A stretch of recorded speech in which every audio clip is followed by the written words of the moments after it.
bespoke radio for the masses. Headline edition, July 8, 1947. The Army Air Forces has announced that a flying disc has been found and is now in the possession of the Army. If the game is rigged, change the game. Game changer. I occasionally think how quickly our differences worldwide would vanish if we were facing an alien threat from outside this world. This is Fade to Black with your host, Jimmy Church, on the Game Changer Radio Network and KGRA, the Global Radio Alliance. I need your help to get to the year 1985. You're listening to Fade to Black with Jimmy Church on the Game Changer Network.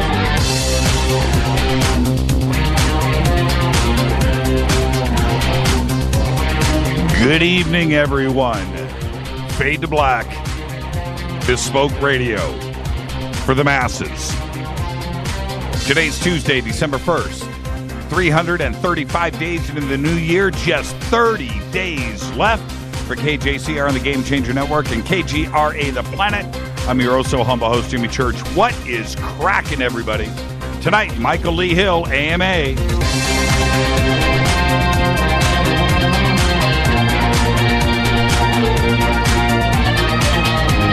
I'd like to welcome everybody listening all around the world, all across the United States, hither and thither, to and fro, back and forth, up and down, east and west, north and south, far and near. This is Fade to Black. That's right. And tonight, it's day two. Day two of 4 straight AMA nights right here on Fade to Black. Tonight, it's Michael Lee Hill. He is back. Tomorrow night, Leo Zagami, live from Rome, Italy. Thursday night, it's going to be me.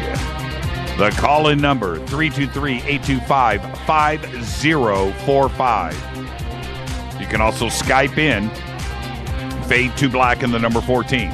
You can also tweet your questions for Michael at hashtag F2BQ. That's hashtag F2BQ. You can follow me on Twitter at JChurchRadio.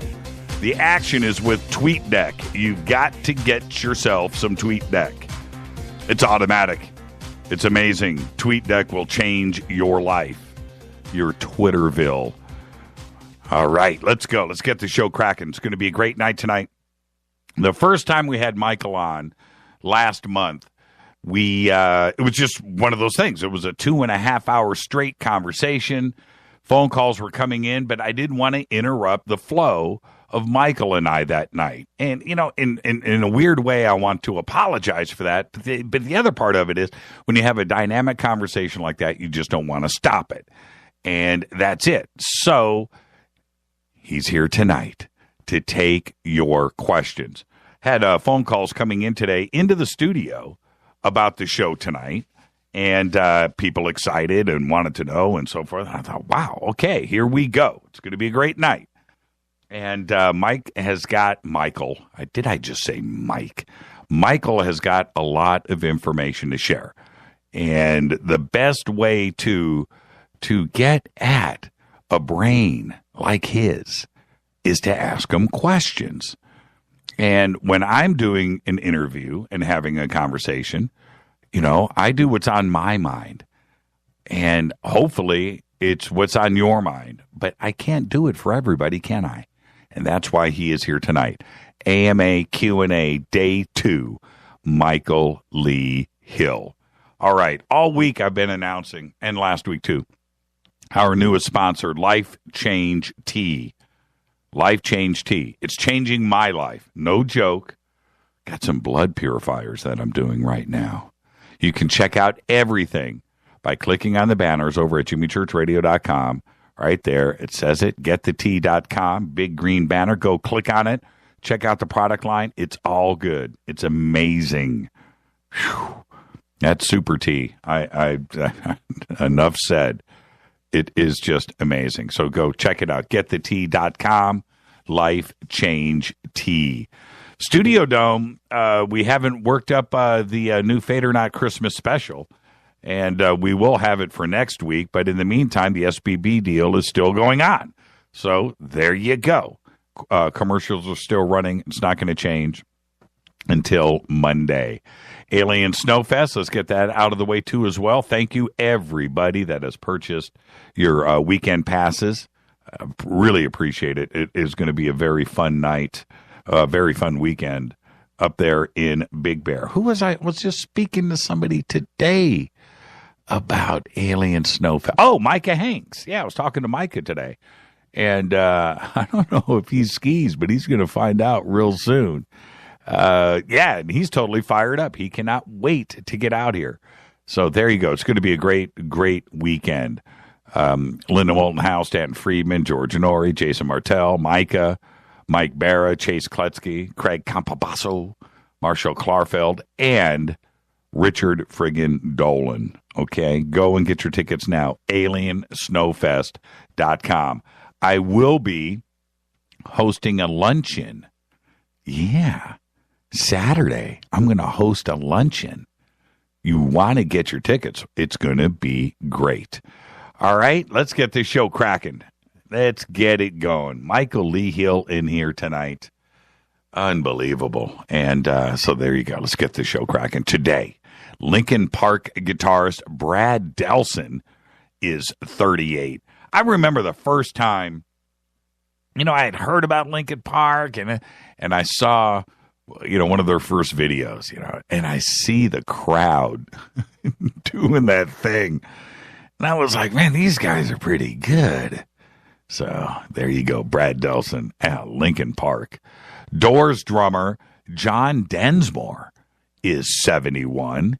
And one of my favorites today, Emily Mortimer, is 44. She played Mackenzie McHale on HBO's The Newsroom. So that's who Emily Mortimer is. She's been in tons of movies and stuff, but I think she will always be Mackenzie McHale on The Newsroom. Also today, Sarah Silverman is 45. She had her moment in the sun. What happened to Sarah Silverman? It's like she's nowhere now. I don't know. She was everywhere for a minute. Our dead guy's birthday today is, moment of silence, Richard Pryor, 1940 to 2005, died at the age of 65. He is today currently listed at number 1 on Comedy Central's list of all-time greatest stand-up comedians. Pryor won an Emmy Award in 1973. He won 5 Grammy Awards, 1974, 75, 76, 81, and 82. In 1974, he also won 2 American Academy of Humor Awards and the Writers Guild of America Award. The first ever Kennedy Senator Mark Twain Prize for American Humor was presented to him in 1998. And of course, the famous story, June 9th, 1980, after days and days of freebasing cocaine, Pryor poured 151 proof rum over his body and lit himself on fire. While ablaze, he ran down the street until being subdued by the police, and he was taken to a hospital, Sherman Oaks, actually, burn center, where he was treated for burns covering more than half of his body.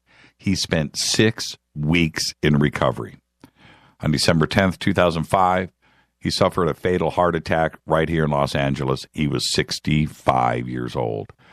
Probably the greatest stand-up comedian ever.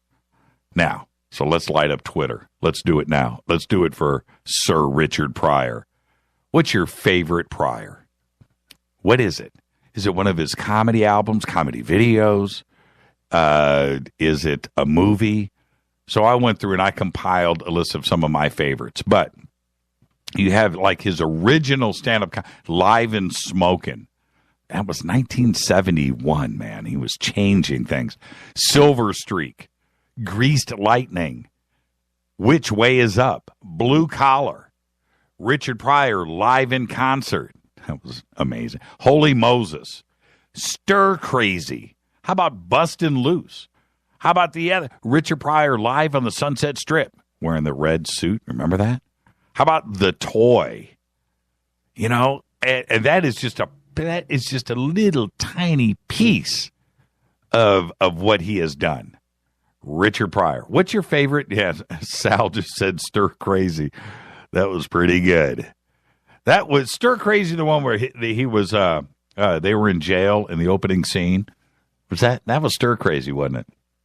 Yeah, Richard Pryor, absolutely unbelievable. When I would listen to those albums, and I thought, man, nobody can do this. Nobody can do that.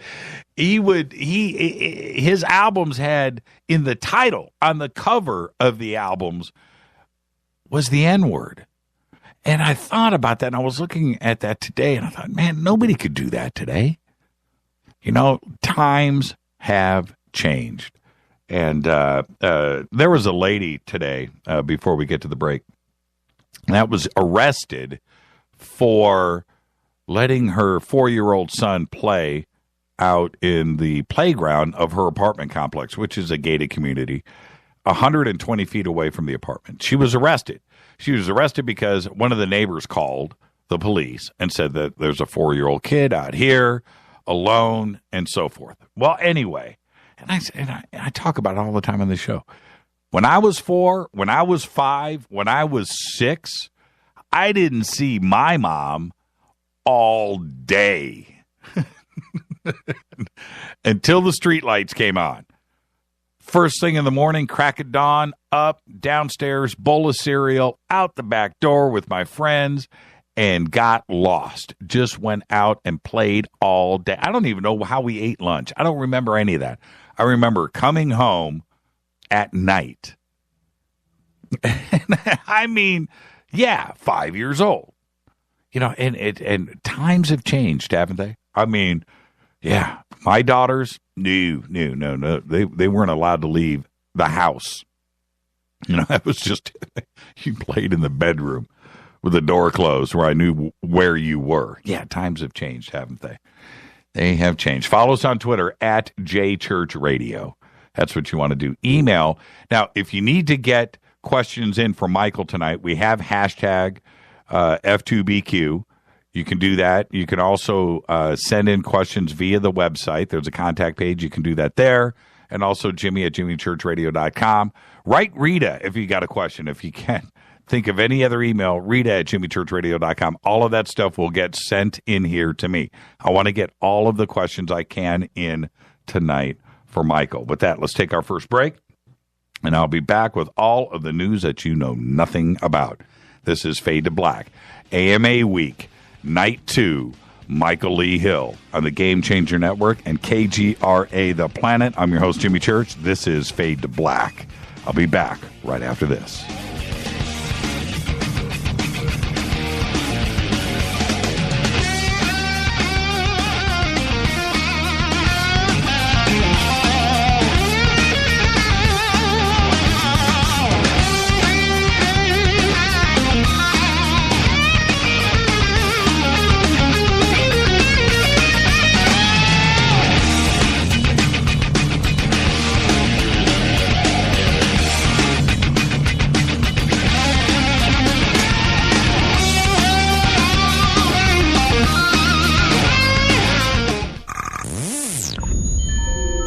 You're listening to Jimmy Church, Fade to Black.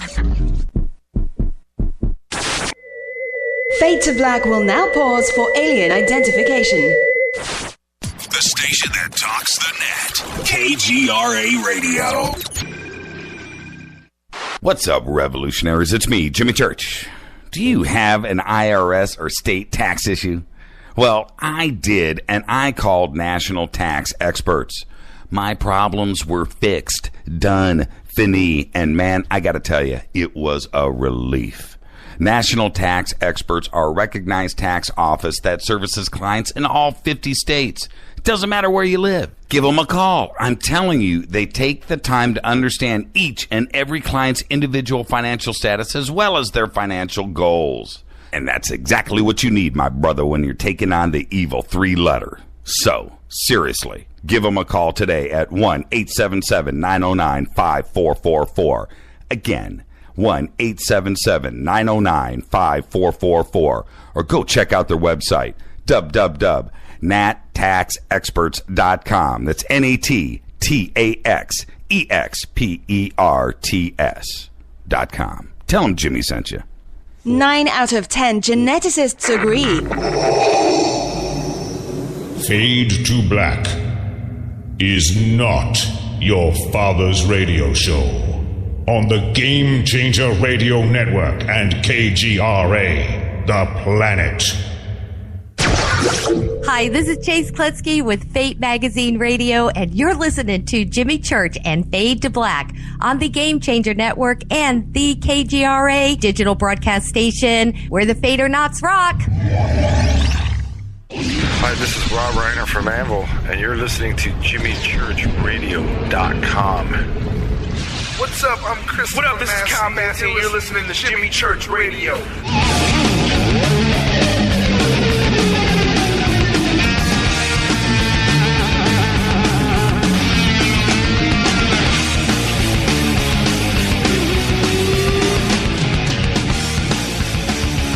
Welcome back to Fade to Black.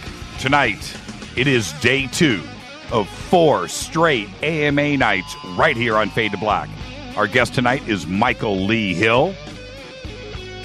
He's got some Anunnaki blood. Been filming those orbs over Lake Erie. It's going to be a great show. Tomorrow night, Leo Zagami right here live from Rome, Italy. Thursday night, it's going to be me.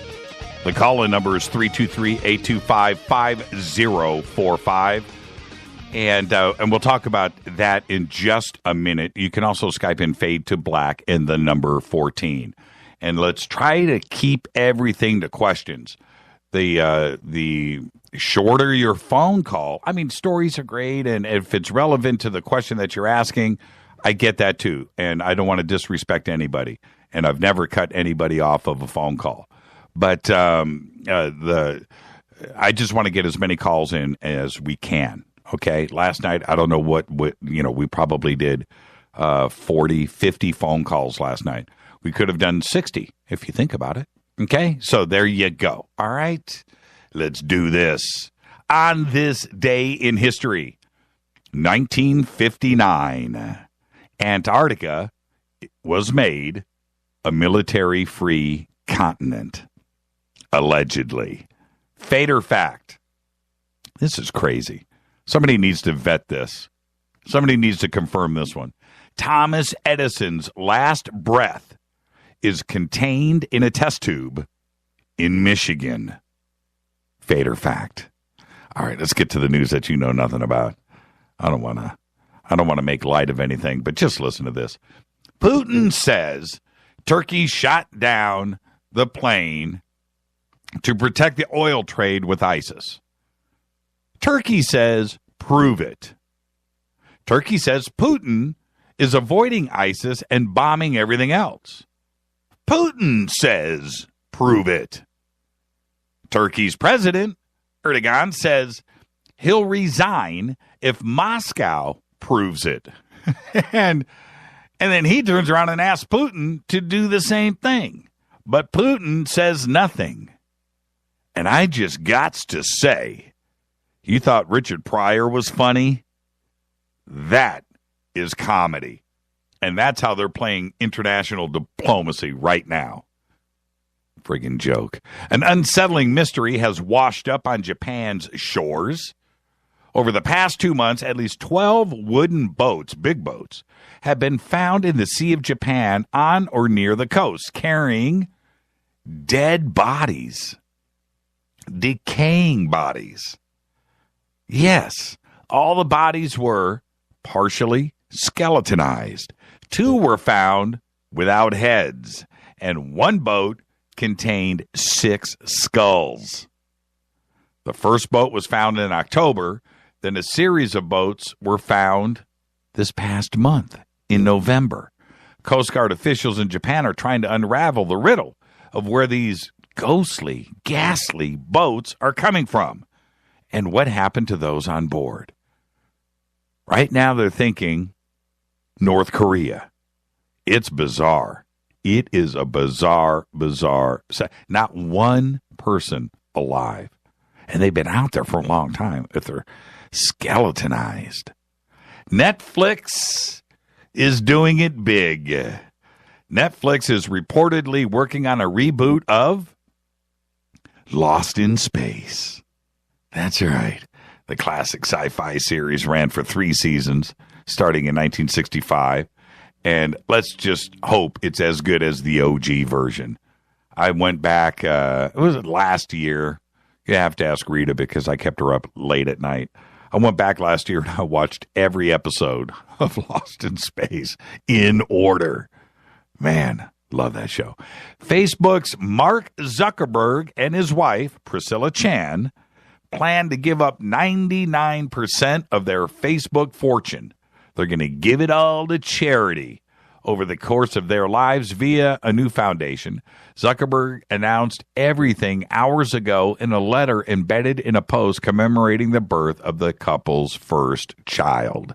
And so, I was thinking about this. So you have, what would I do if I had, let's pull a round number out, $25 billion. I would, continue to do this show. That's the first thing. The second thing, I think I'd give it all away. Keep, stash 100 million back so I could live, nicely until I die. But I would continue to do this show. But when I gave it away, I would be right there where I gave it away to make sure that it was doing what it was supposed to do. But I would give it all away. I would. Leave a million to a kid. One of I have 2 daughters, $1 million each there, and whatever. Just make sure they're fine. But I would give it all away. I'd give it all away in the right places. The Chinese scientists, are you ready?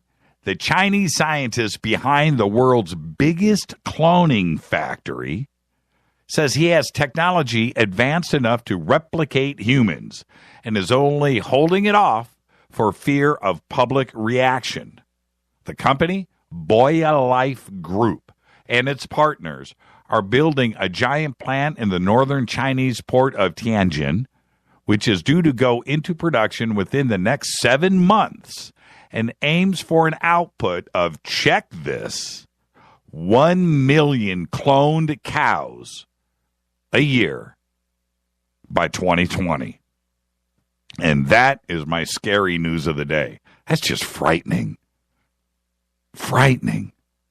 Keep that meat over there. I don't need me any cloned burgers. I like my In-N-Out safe. The National Security Letter, it's called the NSL. It's a potent surveillance tool. You can check out what the letter looks like over on our Facebook page, Jimmy Church Radio. It allows the government to acquire a wide swath of private information, all without a warrant. Federal investigators issue tens of thousands of them each year to banks, ISPs, car dealers, insurance companies, doctors, you name it. The letters don't need a judge's signature and come with a gag to the recipient, forbidding the disclosure of the NSL to the public or to the target. For the first time, as part of the First Amendment lawsuit, a federal judge ordered the release of what the FBI was seeking from a small ISP as part of a national security letter, among other things. Now, I've got over on our Facebook page, I've got the redacted version, a semi-redacted version, an even lesser redacted version, and then the whole letter. It's right there. You can go check it out on our Facebook page, Jimmy Church Radio. All right. Among other things, the FBI was demanding the target's complete web browsing history, IP addresses of everyone a person has corresponded with, and the records of all online purchases. And this is according to a court document unveiled yesterday. All that's required is an agent's signature, denoting that the information is relevant to an investigation. That's it, and they can go and peel everything off. Forget about what the NSA is doing. This is frightening. Go check it out. Google the National Security Letter, NSL. It's going to freak you out. This is what we storm Washington over right there. Talk about a conspiracy. That is, the definition of conspiracy, more than one person to commit a crime. That is a conspiracy.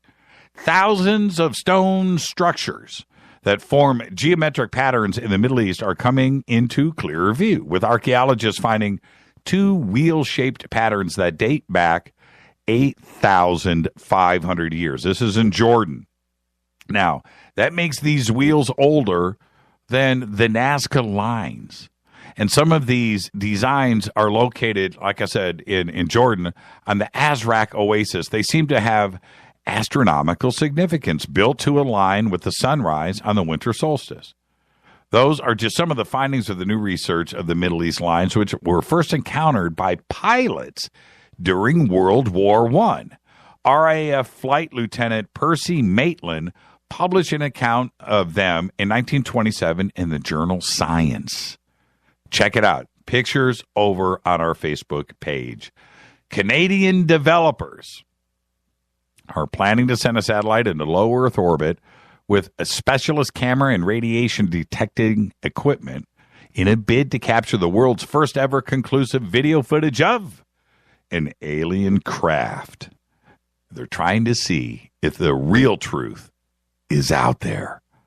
They're crowdsourcing right now on Indiegogo. The project is appealing for funds of only $50,000 to develop and launch the CubeSat for disclosure. We know that the NSA and other space agencies have the ability to detect and see and find and tell us about aliens. They're constantly going to blue screen on their live International Space Station feeds. There's stuff out there. They know it, but they just don't want to let us know officially. But what if this detection goes private? Look out. Think about it. If we have control of our own satellite and its own camera and radiation detecting, think about that for a second. That is a game changer. And this is Fade to Black. It's our day 2 of our AMA week right here on Fade to Black. Tonight's guest, Michael Lee Hill. Tomorrow night, Leo Zagami. The phones are going to be jammed. If you call, just recall. Call, redial. I will get everybody in just like I did last night. It's going to be a great show. Let's do this. I'm your host, Jimmy Church, back right after this.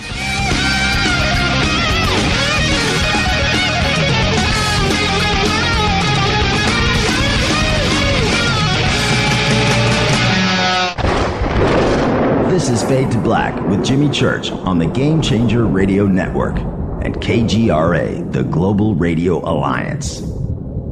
The station that talks the net. KGRA Radio. Hello, I'm Katie, and you're listening to my main man, Jimmy Church, on jimmychurchradio.com. Hi, this is Ray Hobbs here, repping the planet, and you're listening to my good friend, Jimmy Church, Fade to Black, on the Game Changer Network and the KGRA Digital Broadcast Station. People love to shop. What if you could shop and it was actually good for you? What if you could actually purchase items that bettered your life? What goes into your body is important to what quality of life you have. How about shopping for items that better your health? GetTheTea.com is that shopping place. We're not only tea, even though that's our #1 seller, we are about helping your health. There's Colostrum LD for those of you with autoimmune troubles. The product helps your stomach get on track. GI problems produce pain. Get relief with Colostrum from LD? How about some fat burners? Or maybe some joint aid? Or a power cleanse? There's so much to tell you with very little time. So get help health-wise at GetTheT.com. That's GetTheT.com. Or you can call our friendly operators at 928-308-0408. That's 928-308-0408. Get help and relief by going shopping. Shop at GetTheT.com. That's GetTheT.com. Serving people with great products for over 8 years. GetTheT.com. Imagine no longer being tied down to your computer, but having the freedom to take live talk radio with you anywhere you go. TalkStream Live introduces our first ever iPhone application. The talk shows you follow now follow you. And your iPhone is now the fastest and easiest way to stay connected to the best talk radio on the internet. Let TalkStream Live transform the way you listen to radio. Listen to live talk shows 24 hours a day, 7 days a week. Mobile talk radio from TalkStream Live. Now available in the iTunes App Store. This is Toby Kebbell.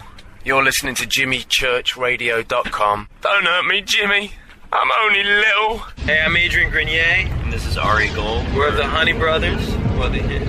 Yes. We are of the Honey Brothers. Hey, I'm Adrian Grenier. And I'm Ari Gold. We're the Honey Brothers.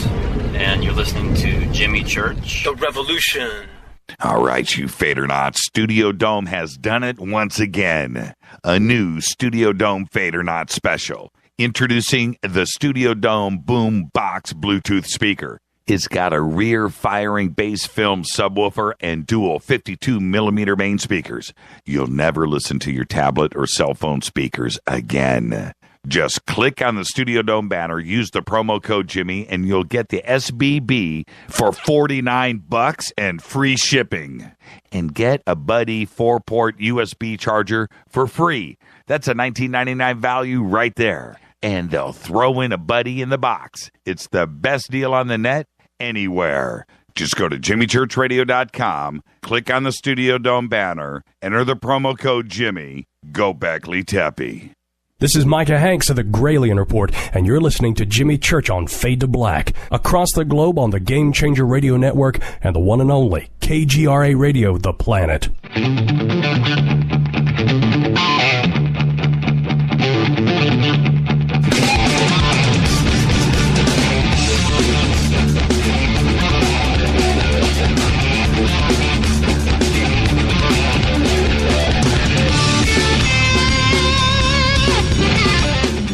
Welcome back. Fade to Black. I'm your host, Jimmy Church. What is cracking, everybody? Tonight is day 2 of 4 straight AMA nights right here on Fade to Black. Tonight's guest, Michael Lee Hill. Tomorrow night, Leo Zagami, live from Rome, Italy. Thursday, it's going to be me. I'm almost nervous. I'm opening up the phone lines right now. 323-825-5045. 323-825-5045. Phone lines are open. You can also Skype in Fade to Black and the number 14. If you can't call in and you want to send in an email question, you can do that 3 different ways. You can do it through the website. And you can do that in confidence if you want. There's a contact form there. You can email me, Jimmy, at JimmyChurchRadio.com. You can also email Rita at JimmyChurchRadio.com. Another way to post is on Twitter. Hashtag F2BQ. That's Fade to Black Questions. There's already a bunch of questions lined up. That column in TweetDeck is live to my left, and it's only me. So I see all of the questions when they come in. So there's a variety of ways to do this AMA tonight. Okay? There you go. Phone lines are open. 323-825-5045. You get a busy signal. If you don't get put on hold, we'll get everybody in. Just keep calling. All right? Let's do this. Michael Lee Hill is an award-winning musician, filmographer, and UFO experiencer. In his home state of Ohio, Michael has been cataloging video after video of UFOs over Lake Erie. Michael's Lake Erie UFO footage has been featured on the Discovery Channel, Fox News, MSNBC, CBS News, Coast to Coast AM, Rents.com, here, HBCCUFO.org, and in the feature film UFOs Unplugged with Dan Aykroyd and David Serratas from Here to Andromeda, and also the History Channel's UFO Hunters. His website is michaelleehill.net. I would like to welcome back to Fade to Black Michael Lee Hill. Michael, good evening, sir. How are you? I'm doing fantastic. How you doing, Jimmy? I am doing fantastic. It's great to have you back on the show. And I look back to our conversation that we had last month, and I was talking about it in the intro of the show. It was a 2.5-hour dynamic conversation that I didn't want to interrupt with phone calls. And I feel bad because this is it's a interactive show. We with Twitter and email and phone calls, and it's real-time audience participation, and it's something that I enjoy. But sometimes I just don't want to interrupt the conversation, and that's what we did last time. And we had to get you back for AMA week just so we could do questions with the audience, and I want to thank you for that. Well, I'm excited to be here, and this is the first time I've ever done a whole show like this that is just questions and answers. And, man, I'm excited about it because this is my favorite way to do stuff. Just talking about yourself kind of is boring, and so for just doing this is fantastic. I'm really looking forward to it. And you have, I like the way that you interact with everybody. You leave yourself very open to, to social media, not only on Twitter and Facebook, but you interact with, you have a very, very large, active social media life. And how does that go for you? Do you get contacted a lot? Yeah. But you know what? As much as possible, I try to give every single person that asks me something, or I'm an open book as far as I'm concerned, and I try to give everyone as much time as I possibly can. And it gets a little strange though, because at some of these conferences, afterwards, there's large groups of people now that are like waiting there to talk to me, and I feel bad because I know I can't talk to everyone. It's just not even physically possible. But you know what? People seem to be the kind of people that are starting to form around me. They seem to be of the frequency that they're very respectful. They see someone waiting behind them, so they introduce themselves and ask something, and then, we spend as much time as possible. That seems like we did what needed to be done, and then they move along, and I say hello to the next person. But, being a musician, you've met people that you looked up to, and, man, if they're an asshole, doesn't that just blow your day? Yes, yeah, completely. I figure, if that's the least we can do, if this is truly about being in service to self or service to others, one of the best things that we can do for one another is to listen. Right, exactly right. And too many, I said this last week, actually, too many people talk. Not enough people listened. And there's a difference there. It's okay to speak, but you don't learn if your jaw's flapping and you want to be the know-it-all. You have to listen, and then you learn. And there's a difference between the two, isn't there? Absolutely, yeah. More will be learned in silence than ever gabbing away, Right. I've got a couple of questions that I want to lead off with here. The phone lines are open, by the way, 323-825-5045, 323-825-5045. First question is from Renee, and she says, Michael, in your opinion, why haven't larger numbers of people come forward with their own sightings of orbs over Lake Erie? Well, actually, they have. It got to the point where this activity was showing up so much over Lake Erie that they showed up 10 days in a row. And, hundreds of people were going down to the lake and experiencing the same phenomenon. And, but why aren't they reporting it? In this case, a lot of people did come forward like, hey, we're all seeing this, and that's a beautiful thing. But, this whole subject has been put into so much ridicule, and every time that a story is done, they have the X-Files music playing behind the segment, and right. it's not taken seriously. So I think people are, because of the stigma that's been put onto the subject by the media, and it's on purpose, because they're scared to death of the subject. We can get into why that is, but why is that?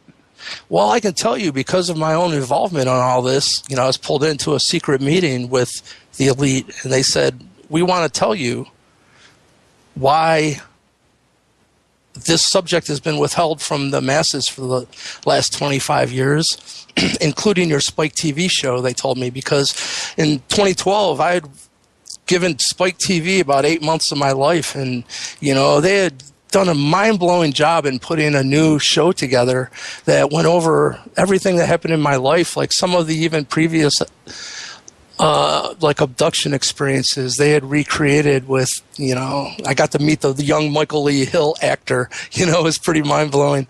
But with all this, I went to New York, and I had a lie detector test administered by the chief of police for the New York Police Department. He was waiting there with a polygraph test. When I got to New York, didn't know anything about it, but I passed it with flying colors. I was regressed by a professional hypnotist, psychologist. And this all ended up being a fantastic show, but right before it was supposed to air, and this gets into an interesting thing, but, because of some work I did behind the scenes to try to help humanity during the end of 2012, everyone thinks that it was such a non-event. They have no idea what was happening behind the scenes to try to prevent some of these doom and gloom ending of the story prophecies. But anyhow, the last moment before it was supposed to air, word came down from Viacom that they weren't allowed to air it. And so this group that had pulled me into this meeting, there's about six to eight individuals. Now I'm trying to picture it in my mind. It was like a Skype video call. And they said, what we want to talk to you about is, first of all, we're the people who have been in charge of releasing this information to the public forever. In all the time that we can think of through history, we are the people who have been deciding what gets released to humanity regarding the extraterrestrial subject. And here you are with your YouTube channel of over 4.5 million views and your History Channel show, and you're saying whatever you want. We're not even brought into the loop to ask us what we think. And they said that I've pissed off a lot of people behind the scenes, because even on a spiritual level, man, if it's your life, they could try to scare you to saying that you can't talk about what happened to you last month. I say, fuck that. Excuse my language. Right. This is my life, man. They have no say-so. And as long as I stick to, man, this is what happened. I'm being as truthful as I can about true events that happened. And if anyone has a problem with that, I really don't care, because obviously we've not been told the truth anyhow about our even human history, and so much is about to be revealed. But pretty much they said, we want to tell you why the subject has been withheld. And it deals with, if you allow the reality that extraterrestrials are real out into the media and out into the mass consciousness, well, the next logical question is, well, how are they getting here from point A to point B? And that gets to their propulsion systems, and it eventually will lead you to free energy. And they said that you don't even need alien extraterrestrial intervention to achieve free energy. There's been many really brilliant humans that on their own has figured it out, like Nikola Tesla. Right. They said there's many, it's going to happen anyhow, but they said right now, what do you think that an ISIS member would do with their unlimited free energy? Let's get, exactly. I'm reading all of these questions that we've got coming in here. So let's go to, this is from Corey Holman. Corey says, Michael, what is the real reason for all of the global climate engineering? Is it Nibiru related, or is it breakaway civilization hybrid terraforming related? I think it's the first. when you find out we are going through solar activity that's never even been heard of. In 2012, it was just revealed recently by NASA that there was a huge solar event that if it would have been facing our direction, it would have been a doomsday event. It would have wiped off all life on the planet, and it would have boiled the oceans right off this planet. The only reason we survived is because it let off facing the other way. I want to tell you that this work I did with the NSA remote viewers group, and this was in 2012, we were actually working on this they were telling us at that point in 2012 about all this increased solar activity. So we were working telepathically with the Anunnaki and trying to make sure that none of these events were faced towards the planet. And I had no confirmation of any of this until NASA actually released it, I think, in 2014. But how they would help their own planet be protected from the solar radiation and stuff when they pass through our part of the solar system was to take gold and powderize it and mix it with other elements and then put that up into the atmosphere, and it would act as a shield to protect the planet from the increased solar activity. Well, I think right there you have a brand new explanation for chemtrails. But I understand there's really some negative shit in chemtrails as well. But I think it's like a hybridization of trying to figure out what they did for Nibiru, and it did involve gold and putting gold in a powderized form up into the atmosphere. So I think it has everything to do with Nibiru, and the work that was done was trying to make this a survivable event for humanity. I'm talking about the passage of Nibiru through our solar system, which I did hear, by the way. I don't like putting out dates, but I'll be surprised if it doesn't become visible in our skies very soon. I'll just leave it at that. Michael, in your opinion, let me see here. I've got a whole list of stuff here to see. Right on. This is fun. What does Michael know about the Labyrinth group? I know probably more so than most people on the planet. They've been so integral in my unfolding of this and my relationship with A.R. Borden because he was the head of the Labyrinth group. Both positive and negative, I got to say. I mean, early on, if they want to know what's in your blood, they find out. They sent an agent into my life posing to be a girlfriend. She ended up taking a blood sample from me. I mean, they're serious about this stuff, which was very abrasive to me. Like, for the first time, all this, it wasn't so fun anymore. I'm like, what the fuck? Right, right. Well, you got to watch the F-bombs, Mike. Oh, I'm so sorry. Yeah, we have kids listening to this. Yeah, show. right on. I'm sorry. Yeah. I will. Hey, passion is part of it. Right on. I'm sorry. Who is the Labyrinth group? Well, you take the NSA. We all know what the NSA does. But above the NSA is like secretive divisions that deal with the military-industrial complex, research and development, these groups that are truly looking into reverse engineering extraterrestrial subjects. And then above that is the actual part of these secret groups that are called the Alien Contact Interface Organization, and that's the ACIO. And that's the group that, like Philip Corso, when he was getting his reverse engineered technology that he would then disseminate into the mass population, he went to the ACIO. They're the ones that, for our powers that be, or powers that were, I like to think of them, because anyhow, that's the ACIO. But the most secretive division of the ACIO is the Labyrinth group. And the Labyrinth group is where A.R. Borden told me that's where extraterrestrials are now involved. Every step below that is just us humans. The Labyrinth group is where there's actual extraterrestrials that are on the surface in secret bases working on technology transfer programs with our elite right now. Are they in contact with you? Yes. When was the last time you communicated with the Labyrinth group? It's constant now because they are the Anunnaki and it's multidimensional. So when you start to realize communication is not what we think, it can come through anything and anyone. And that's interesting. Okay, so if it happens all the time, I don't know if you want to keep it private. That's up to you. But what was the last communication that you had? Can you share that with us? Yeah, it happened yesterday, actually, and that is, A.R. Borden's wish of all of this, and A.R. Borden was the head of the Labyrinth group. And as far as extraterrestrials that came here, he was the president of the planet. The person that actually was a quantum physicist and started to understand life physics of light and sound, that's who an extraterrestrial is going to want to talk to. It's not going to be Putin or Obama. I hate to say that. Right. But, or Tesla or whatever, So A.R. Borden was that individual. And what did he say to you yesterday?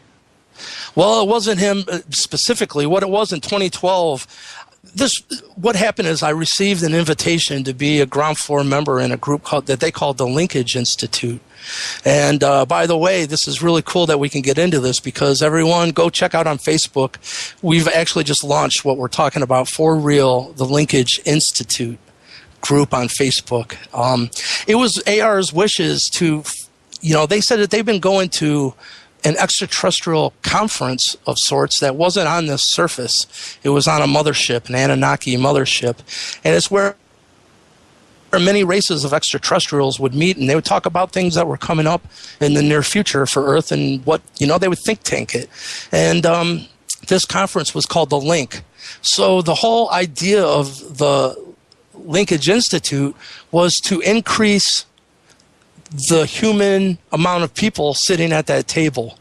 And it said what it deals with is a lot of your listeners will be familiar with the 100th monkey. If not, just go look into the 100th monkey and you'll find out it's just scientific proof that once a new thought form, maybe it's a new way of looking at a problem, exceeds a certain threshold, it gets put through the whole mass consciousness. Right. And the 100th monkey puts it at 7%.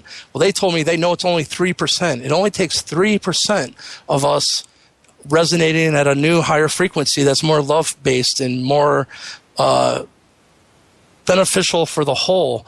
It only takes 3% of us until that new way of looking at information will spread throughout the whole mass consciousness. And we've been told that none of us, what could we do to fight this system? What power does I have as this little individual in this big machine? More than they have ever let you believe. It doesn't take many of us who start going, you know what, there's a better way that we could be living, and it's not this. It doesn't take many of us to start resonating in those higher frequencies before it will spread. And it's there now. It's only 3%. But the Linkage Institute was A.R. Borden, the head of the Labyrinth group. It was his wish to present a teaching platform that would talk about exactly what we're talking about now and put this information out to the world in a responsible manner that just the facts, ma'am, Right. And so it's live, and it just went, I took a couple years because I was an initial ground floor member of the Linkage Institute, but how I want to tell you how this relates to A.R. Borden communication yesterday is very recently I got an email telling me that I got a new Twitter follower, and His Holiness the Dalai Lama is now following me on Twitter. And I was like, oh my God, first of all, I'm going to have to think about what I'm posting on Facebook. Right. But the thing that shocked me is that introduction letter to me of asking me if I wanted to join this group that was being created to meet the extraterrestrials when first contact happens. The Dalai Lama was on that list. So, in my mind, the only connection I could see that why I received a message that the Dalai Lama was following me is he was on the same list of invitees into the Linkage Institute that A.R. Borden was hand-selected. How this all comes about, there was huge confirmation for me is I'm listening to Chief Golden Light Eagle last night. He doesn't do many radio interviews, but he did one last night. And he goes on to tell me that he's a part of a secret behind-the-scenes group that's been formed to meet the extraterrestrials when we have first contact. First of all, you know my relationship with Chief Golden Light Eagle. Mm-hmm. But he said we got some really prominent members in this group, and he had named Bob Dean, which Bob Dean has been really significant in my life, and I met him in 2009, and a lot of my friends know I had a really person-to-person, really strange thing that, he walked up to me while in the middle of the conference, and he put his hand over my heart, and he announced to everyone around me, he said, "This is a very special young man right here." And I was thinking, well, what the hell's going on? Right. But anyhow, what Chief Golden Light Eagle said is this group had Bob Dean in it, and they had the Dalai Lama. That confirmation only came to me yesterday of this group that I was invited into by A.R. Borden. I consider that a cosmic wink of a confirmation from spirit of things that really these things started to come into manifestation years ago. Interesting. And are you going to reach back out to the Dalai Lama? I don't even know how to do that. Yeah, you know what I mean? I mean, I have his email address, but I'm not going to dry email the Dalai Lama. Hey, Dalai Lama. It would be pretty trippy to direct message, the Dalai Lama himself on I can Twitter. tell you, Jimmy, that's pretty trippy. What's really cool about all this, anyhow, is I've revealed already. I know I'm Inky here. Inky's messenger, let's call it. Because I'm not Inky Anunnaki. Inky's 16 feet tall. My higher self is Inky, and I'm here wearing these human clothes. And I've been put under the veil just like anyone else. But Inky has another title. Like everyone knows in Samaria, when he was the water bearer, and when he was depicted as Inky, he had water coming out of his shoulders or erupting out of his shoulders, or he was carrying pitchers or buckets of water. And water represented the waters of life. It was like divine wisdom. It was the stuff, And first of all, that's Aquarius then, because Aquarius is the man holding the buckets of water. But in Tibet, you find out that there was this reincarnating monk there, and the Dalai Lama had given him the title of Maitreya, because Maitreya in Tibetan means loving kindness. And just the way the Dalai Lama is a reincarnating intelligence over and over and over again. And it's really interesting. I'm sure a lot of your followers know how the Dalai Lama, they pick the child because the child will be able to remember past life objects. Right, it's mind blowing. Right. Yes, but it's the same way with the Maitreya and this monk did some really great things in the Tibetan culture, and how they know him is when he was. First of all, I want to tell you this being. When they depict him in Tibet, he's got water erupting from his shoulders. It's Inky. But over there, he was given the title Loving Kindness by the Dalai Lama. And when these incarnations of the Maitreya were there, once he passed away, and they would, what's that called when they burn your body? Cremation. Right. When they would cremate the body, they would leave behind, they called it rinksel or religious relics, and it would be like hundreds of pounds of crystal that took the form of little roses or pearls. And Tibetans would go hundreds of miles just to go to a Tibetan temple where there was a set of this rinksel. Well, this rinksel has all come together now because it's going into a museum, and it'll be there forever. But I am the Maitreya. I am Inky's human messenger here. It is the water bearer, and I knew about the Maitreya stuff probably 5 years ago. The universe kept bringing me this. Like, you're going to need to know this is. People are going to recognize you by these names. Well, we got to jump in and take a break right there. It's a good spot to do it. This is Fade to Black tonight, second night of our AMA week. Tonight, our guest is Michael Lee Hill. I have got a pile of questions, and the phone lines are open. 323-825-5045. I'm your host, Jimmy Church. We'll be back with Michael Lee Hill right after this.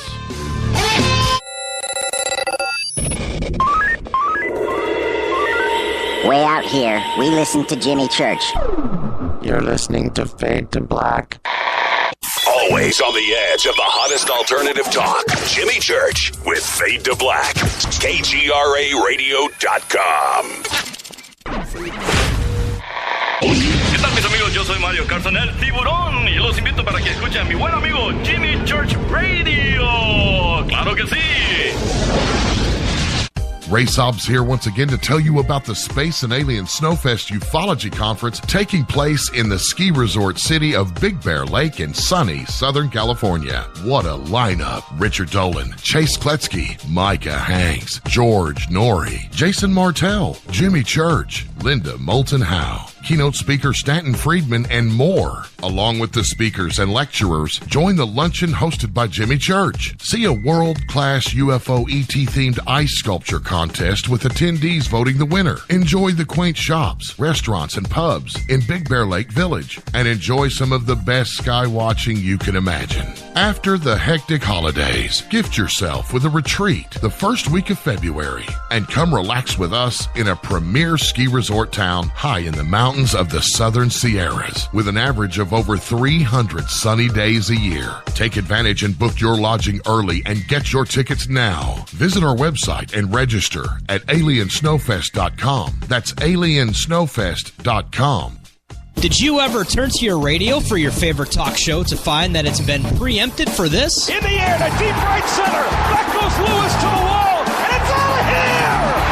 Or this? And I'm ashamed of you, Hillary, for voting for it. Do you have a favorite talk radio program that's not available in your city? Just go to TalkStreamLive.com for links to the best streaming talk radio shows. At TalkStream Live, you will find live talk shows 24 hours a day, 7 days a week. All your favorites are here. With such a large selection, you will also discover some new favorites. On the go and still want to listen? With the mobile smartphone, simply type TalkStream Live on your internet browser. Now you can take internet radio with you. You will also find hundreds of music, news, and sports streams. Best of all, the TalkStream Live directory is free and there's never a login required.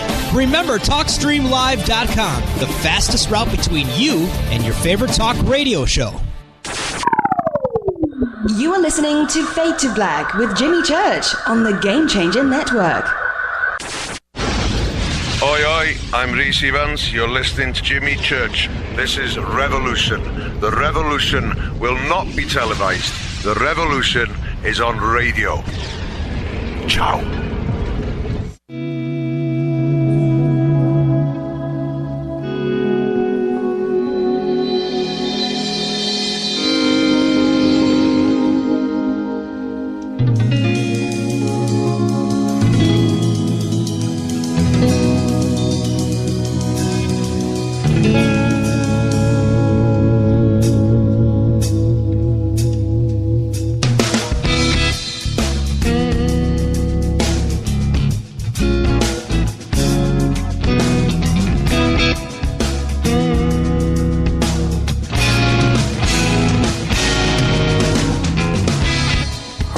Welcome back to Fade to Black. I'm your host, Jimmy Church. Tonight is day 2 of 4 straight AMA nights right here on Fade to Black. Our guest tonight is Michael Lee Hill. Tomorrow night, Leo Zagami. Thursday, yours truly. Let's go straight to the phones. And Michael, hi, you're live on Fade to Black. Say hi to Michael Lee Hill. You're live right now. Okay, so much. Come on back. So much for that. And let's go right back to the phones. Hi, you're live on Fade to Black. Say hi to Michael Lee Hill. Michael. Hello. It's Katya. Well, hi. Hi, it's sweetie. Awesome How you doing? You are the first caller. How perfect is that? Yay. Jimmy, I got to tell you something about Katya. When I went to the first Star Knowledge Conference, I had some energy work done by a Shinto priest. His name was Hideo. And I've heard when you come in contact with someone that has Christ consciousness, yes, it'll bring you to your knees. And it did. I cried all day, and it wasn't any tears of pain or anything. It was, I don't know what happened, but I mean, I was a mess. And it was Katya that, like, it seems like we just knew each other forever. And man, she really took care of me. It's like, oh, I know what you're going through. It's you just got some good energy, Yeah, and, well, he opened your heart, that's what it was. Yeah, it was profound. So well, I was sitting in the front row, of the 7 grandmothers panel, and Michael's standing in the back. I'm like, come on up front, and he comes and sits next to me, and he's like, oh, I would have never sat up front if you hadn't told me to. I said, Michael, this is how you get the straight A's. You got to sit in the front row. I'm the shy guy, man. I'm more of a Keith than a Mick. You know what I'm saying, Jimmy? Yes, I do. Yeah, I was like, Michael, come on, sit next to me. And he sat next to me, and he just, oh, my God, Jimmy, my heart just went out to him. He was just flooded with tears, and I'm sitting here next to him, patting him, going, it's okay, Michael, it's okay. And we've just been great friends ever since. It's tears of joy because, man, people have no idea of the beautiful things that are in store for humanity. Right. And it's going to come through. I like the idea of the revolution will be indigenized. It's truly starting to understand who the Native American Indians are and the wisdom that they have and are willing to still share with us after the genocide that was committed against them. These are the most loving people on the planet, and they're so open right now to sharing 10,000 years of oral history and 5,000 years of written history of their own contact with these star visitors. And they're doing it in December at the Star Knowledge Conference in Estes Park, Colorado. They've been doing it for 20 years. So it does bring me to tears. And what I was experiencing the first time I gathered with them is what Katya is talking about. I was a mess. A spiritual mess. Well, one of the things that I enjoy is when you go to conferences, the people that attend a conference are there because they want to be there. So there isn't a whole lot of negative vibe. Nobody shows up that doesn't want to be there, if you know what I'm saying. Oh, no. You know what I mean? Yeah, I mean, it's just not even, it's like almost like the negative energy gets, dispelled at the or door. absorbed. You're just transmuted, Yeah, absolutely. And that's why I enjoy going to conferences, because you get to not only hear other people's experiences and their stories, but you participate in the vibe. The vibe is gnarly fun, and I just totally dig it. Right. And just being around all the chiefs. I mean, for me, that was what really struck me was the elders, because there's such wisdom just in their presence that, I mean, I was in tears too, at different points and for different reasons. It was just, being there with them, I was so happy and grateful, Yes. I mean, that's...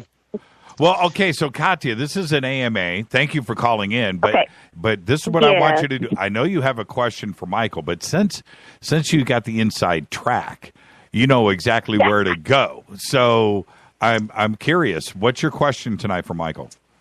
Okay, well, it's not really a question, it's more a reminder, because every time we talk, because, when Michael and I talk on the phone, we'll be on there for at least an hour, and I said, Michael, you've got to stress the point that when people are talking about the Nephilim and they're talking about the Anunnaki, they aren't really acknowledging the split in Enlil's line, and in Inky's line, and in Marduk's. Really, that's what we're dealing with now. This is what he told me the other day. In Marduk's line, because they want to lump all of the Nephilim into Enlil's, which is Zeus, and all of the negative New World Order stuff coming out of that, and they're not acknowledging Inky's line, which are the Native Americans. Because people just don't know the difference. And so maybe I think you should explain that. Well, I think that's the biggest thing that, I've been very upset lately just with a lot of researchers who seem to be throwing the Anunnaki and the Nephilim under the bus, so to speak, and throwing the whole subject into a very fearful manner and saying that they're the ones truly behind the oil and banking families and, the New World Order and the elitists and the people who are keeping humanity in the stranglehold of the slavery system that we're in, economic slavery system.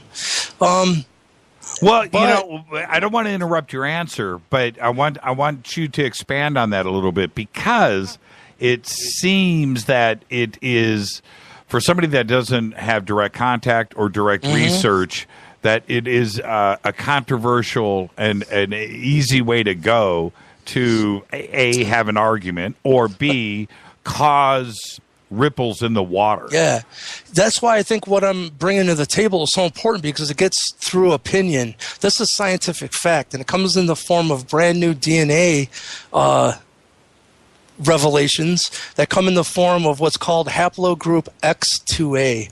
And haplogroups are how scientists can, with new DNA technology, they can work back your family heritage and find out exactly where you came from on this planet. Right. And haplogroup X2A was only discovered in 1998. That's not that long ago. I thought it was in 97, but I was just confirmed it's 98. So here's the deal with haplogroup X2A.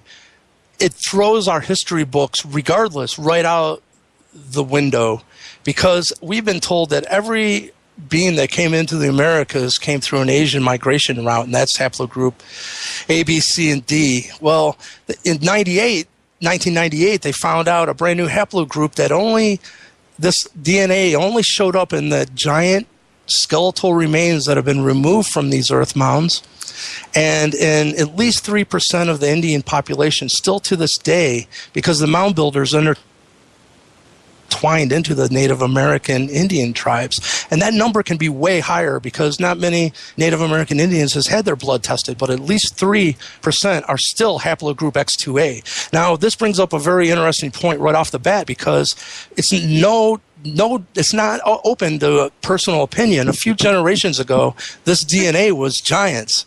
You know what I mean? And now they're not. So something happened along the line.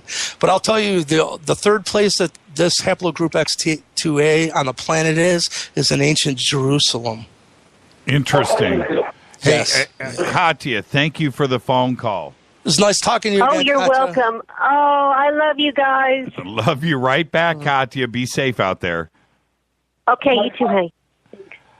Hi, you're live on Fade to Black. Say hi to Michael Lee Hill. Who's calling?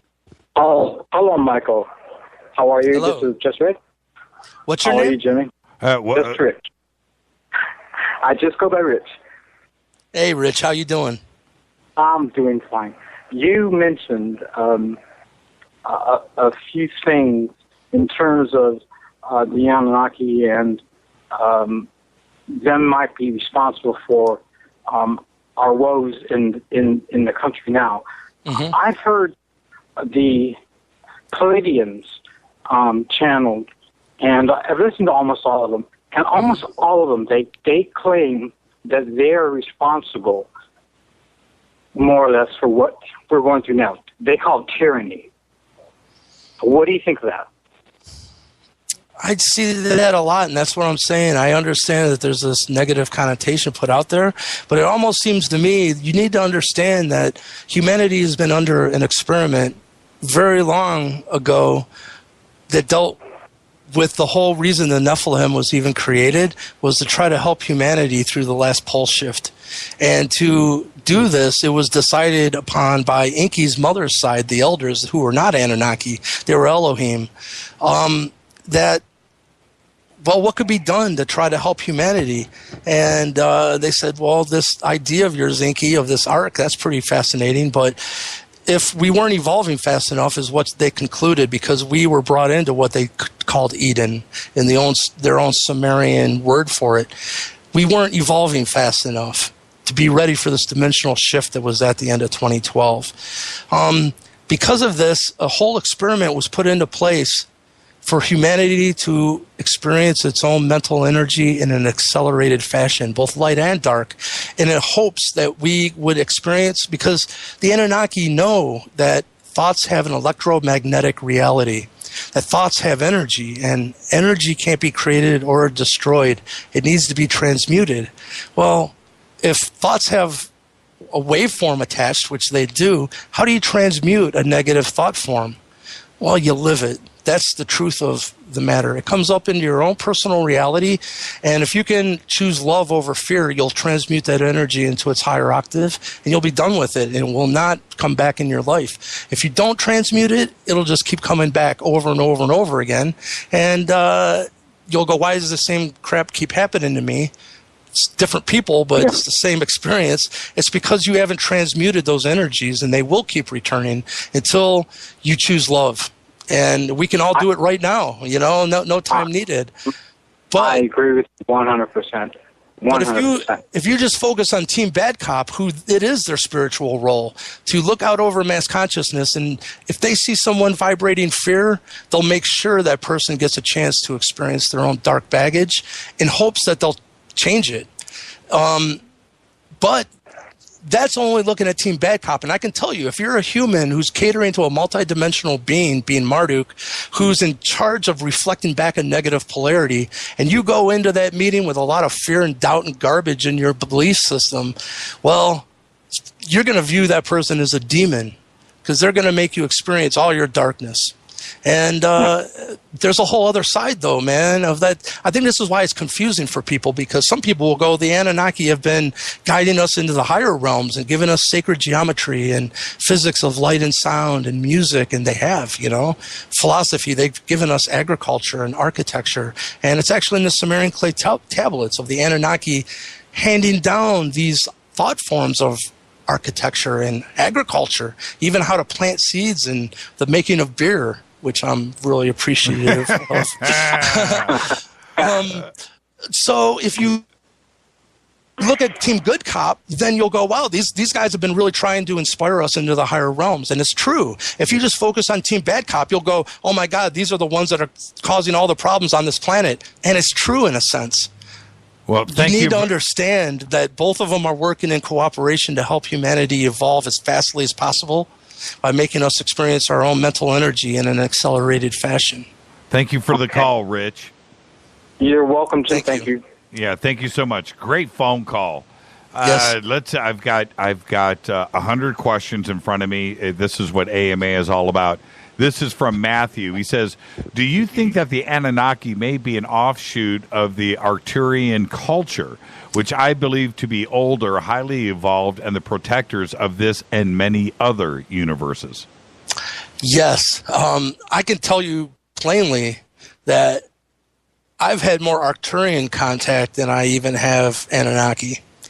And I'm talking in the physical, and this came through as well as I met an Arcturian contactee who's went on to become a famous musician. That's Dan Reed, the Dan Reed Network. And I've often wondered, well, what does the Arcturians and the Anunnaki have to do with one another? Because I truly didn't know the answer. What I've heard is the Elohim is almost like a label of a team, that there's multiple races within the Elohim, and within the Elohim is Enki's mother's side and the Arcturians. So Arcturians and the Elohim are both within that umbrella of Elohim, because I can tell you the Elohim are absolutely involved with the Anunnaki human hybrid bloodline on this planet. And it was an Arcturian spokesperson who has been given the responsibility of forming a council. The Native American Indians call this council the Rainbow Warriors. So your listeners can go do Rainbow Warrior Prophecy and check this out, because it does deal with exactly what we're talking about, which is just learning a little bit of respect about who the Native American Indians were and starting to take a listen to what they have to say, because they know who the mound builders were, the people who made the Serpent Mound and the New York earthworks and soon to be revealed East Lake site. They know that they're the remnants of the Atlanteans. And Atlantis by Edgar Cayce was called the Poseidians. Well, Poseidon is Enki. It is the place of the Nephilim. For our audience that may not know, who were the Arcturians? The Arcturians, all I can tell you is Edgar Cayce said that they're the most evolved beings on this planet. And I can share a story with you. Had a dear friend that has those Tibetan singing bowls, the crystal big white bowls. Yep. And she came over when me and Dan Reed have become so close that when he comes to Cleveland, I play guitar for him at his shows, and he stays at my house while he's here. So this girl stops over and she brings these singing bowls out, and me and Dan tuned our guitars to her bowls, and we had this jam session. And it was mind-blowing what was happening in the room. It truly was. And so after that, a couple days, he was going back to New York, and he had invited me. He goes, "Why don't you come and stay with me at New York? I got a show in New York on like the 10th, and then on the 12th, I got a show in New Jersey. And why don't you come and hang out? We'll go to both shows." And so while I was there, I was friends with this girl that was a psychic on Jesse Ventura conspiracy theory show, and she lived in New York. So she met me at the Dan Reed concert, and she's a psychic, right? She goes, I got a message from the Arcturians for you. She goes, I don't really ever get a message from the Arcturians. She goes, they really enjoyed the music you and Dan did with the girl with the white bowls. Oh, shut up. I swear to God, dude. Wow. Yeah. So if you want confirmation of the Arcturians, I guess they were in my house, right? Yeah, man. That's a thing, man. People think I'm making some of this shit up, and that's why, it's like I can't make this shit up. I'd be writing for Spielberg, Right. No. He couldn't even do it that good. So, okay, let's go back. Phone lines are open, 323-825-5045, 323-825-5045. Next question. This is from Walter. I knew we were going to go here. We might as well go here now. Could Michael explain the significance of 432 Hertz? Well, that's a loaded question, but yes, I can. There's such a thing as cosmic harmonious frequencies. And when you find out that everything in the universe is being created by certain geometry, when you look from an atom to a galaxy, like one is the Fibonacci sequence. And a lot of people, I'm sure, I'll be preaching to the choir about that, so I'm just going to let that go. But the Fibonacci sequence, you can map that mathematical sequence as a curve, and it's a perfect seashell. It's a perfect galaxy, mathematically.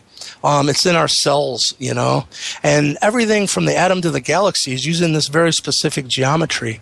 Well, then it should tell you, first of all, we think that the only way to get the geometry is through math and all this. Well, what they found recently is that frequency alone being pumped through a liquid medium such as water will create geometry from nothing but frequency alone. And it's like being able to see what frequency does through a real physical medium, our reality, and that's water. We're all water, right? Mostly. So what you find out is, just like if you got in your car and you wanted to find a station and you did a frequency sweep, well, you're going to start with low frequencies. There's nothing but noise, and you're going to move to the right. Sooner or later, you're going to tune into a station, and it's going to be the clearest as possible and the most in focus at one point. Then you're going to move to the right, and you're going to get more noise until there's nothing but noise. Right. You'll eventually turn into another station. The same way, using this technology, you'll tune into a frequency that creates perfect geometry. Then you look at the dial, well, what frequency we at? And keep going, and what they found out, the most harmonious frequency is 432 hertz. And the reason that this is important is it's truly the only frequency that is a component of light. And if you think of Einstein, E equals mc squared, well, today's top scientists tell us everything is both a particle and a wave. Well, that's the only particle part of the equation. It's mass. It's right there in it. E is energy, M is mass, and then C is the speed of light. But when you learn 432 squared is the speed of light, everyone just get your calculator out and do 432 times 432. It is 186,000 something. It's within 1% accuracy. Right. It plugs into the equation, then the only frequencies that are truly a component of light is when the frequency is tuned to 432. And why I can tell you this is so important to the Anunnaki for us to understand this, they they've been trying to guide us into this information for so long. Our own time system that was given to the Sumerians by the Anunnaki pre-Egypt is the time system we still use to this day. And that is, there's the second, right? That's the lowest common way of dividing time. We have milliseconds, whatever, but for the common person, it's a second. And then, 60 seconds make a minute, and then, so on and so forth. Well, do the math. Get out your calculator again and see how many seconds are in 12 hours. Okay, I'm working on all of this right now. Keep going. Don't stop. It's 43,200. There is 43,200 seconds in 12 hours. They've been guiding us into the significance of 432, even through our own way of timekeeping. And then you find out these octaves, why this is important to what we're saying is anytime, like say you do have a piano and it's tuned properly, you got the middle A note is tuned to 432 instead of 440. Well, you have all these lower notes on the piano where if you go to the left and you hit that lower octave, then there's another lower A, then another lower A. Well, Pythagoras was the one that learned it's really easy math, man. If you want to get to the lower octave, mathematically, take 432 and divide it by 2, and it'll give you the proper lower octave of 432. Right. That's 216. And because 216 and 216 is 432, it's just that simple. But then you go one octave lower, it's going to be 108 because 108 and 108 is 216. And it goes on and on until you get down to 27. What I can tell you is what they have revealed to me that I'm going to reveal to the world at the next Star Knowledge Conference is all these octaves of the most cosmic harmonious frequency that is truly a component of light that plugs into the E equals MC squared equation. All this information of the actual frequencies has been encoded into the actual structure and layouts and measurements of the earth mounds. These sites are the remnants of the ancients. 432 times 432. And it's provable. 432 times 432. Yeah, it's right here. 186, 684. That's 664. That's pretty nutty. Isn't it like it's easy to wrap your head around, but at the same time so profound? You find out, dude, if you look at the Earth and the Moon and the sacred geometry that falls out of that, and you convert it into miles, you'll find out that like the Moon is 1,080 miles across. Let's get back. I've got so many. I've got to get all these questions in. Let's get to the next one. If abstract art, well, actually, there's another one here, too, that's going back to the speed of light. Okay, well, anyway, I'm going to do these in order. If abstract art is a sign of intelligence, perhaps crop circles are their art form. What do you think about that? I think we're just now beginning to even understand what crop circles are. But what I can... Yeah, I mean, they are a beautiful new art form, period, because, it is artistic and it's encoded with so much information. But, the whole subject of somatics and taking frequencies and making them visible and seeing what geometry is essential in the future of decoding what's being communicated to us through crop circles.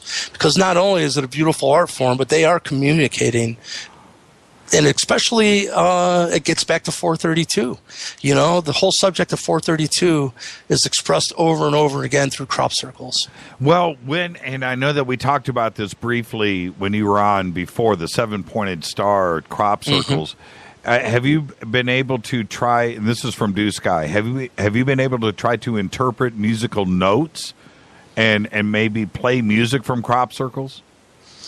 I haven't, I've gotten to the point because what I did is in my own research of all this, I tracked down the proper cymatic image for every note within the musical scale, but it was tuned properly to Pythagorean tuning, which is the A equaling 432. Right. I had every image of every note within the musical scale, and I had created these discs of each one.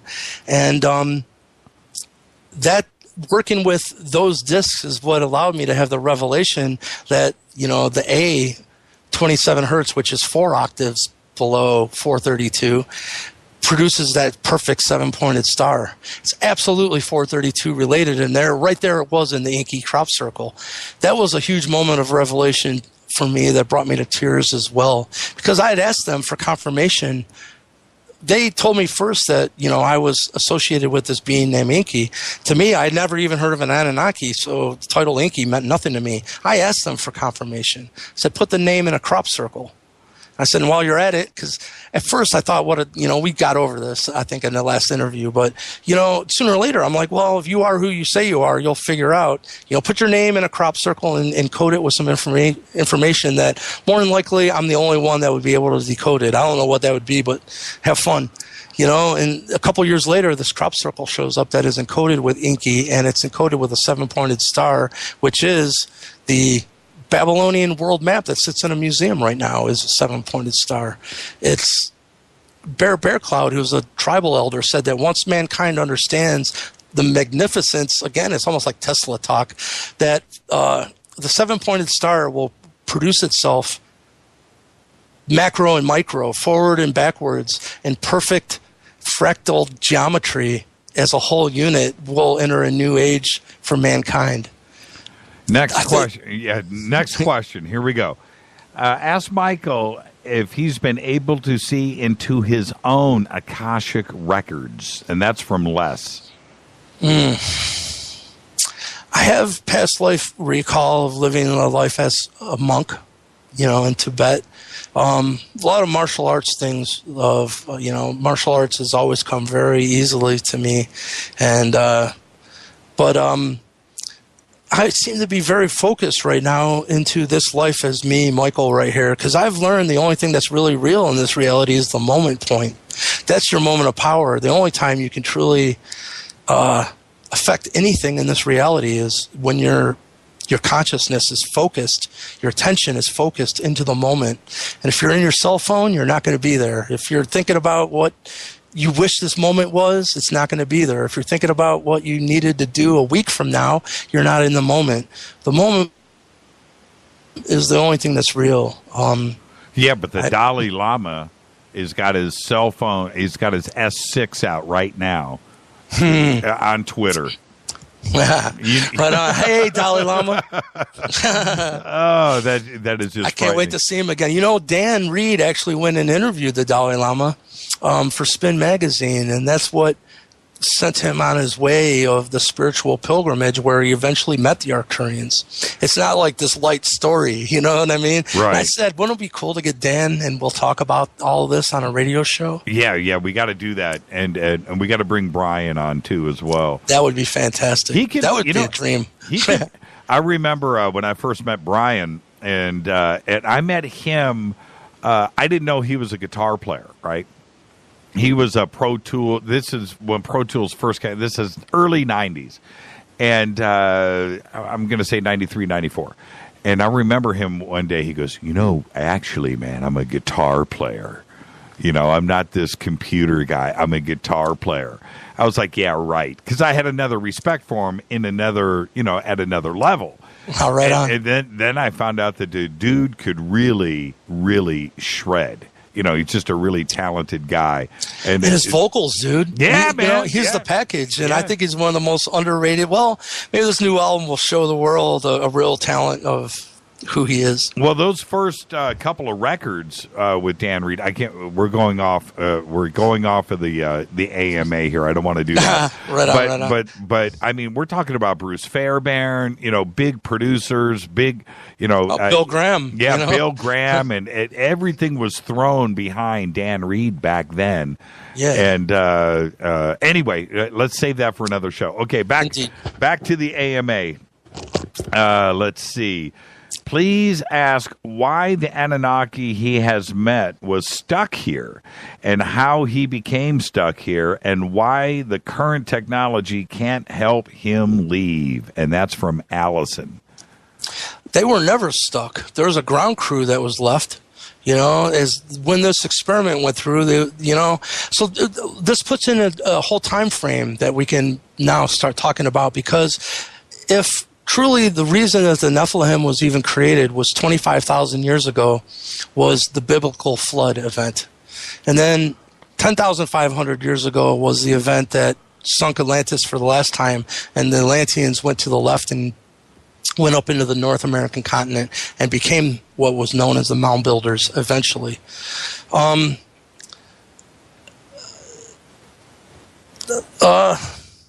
Man, this is such deep questions. I don't know really how to answer it in any quick way. Take your time. I need to know this, and if I learn something, so does the audience. So take your time. Well, I'm curious. Well, let's go back and look at the question again, because she says, the Anunnaki that you met was stuck here, but you're saying he wasn't. They're not stuck here. There was an experiment put into place that would help us evolve faster, but the rule was hands off. We needed to be able to make decisions, light and dark, on our own with no outside intervention. And because of this, and this whole experiment of accelerating human darkness and light was well underway. So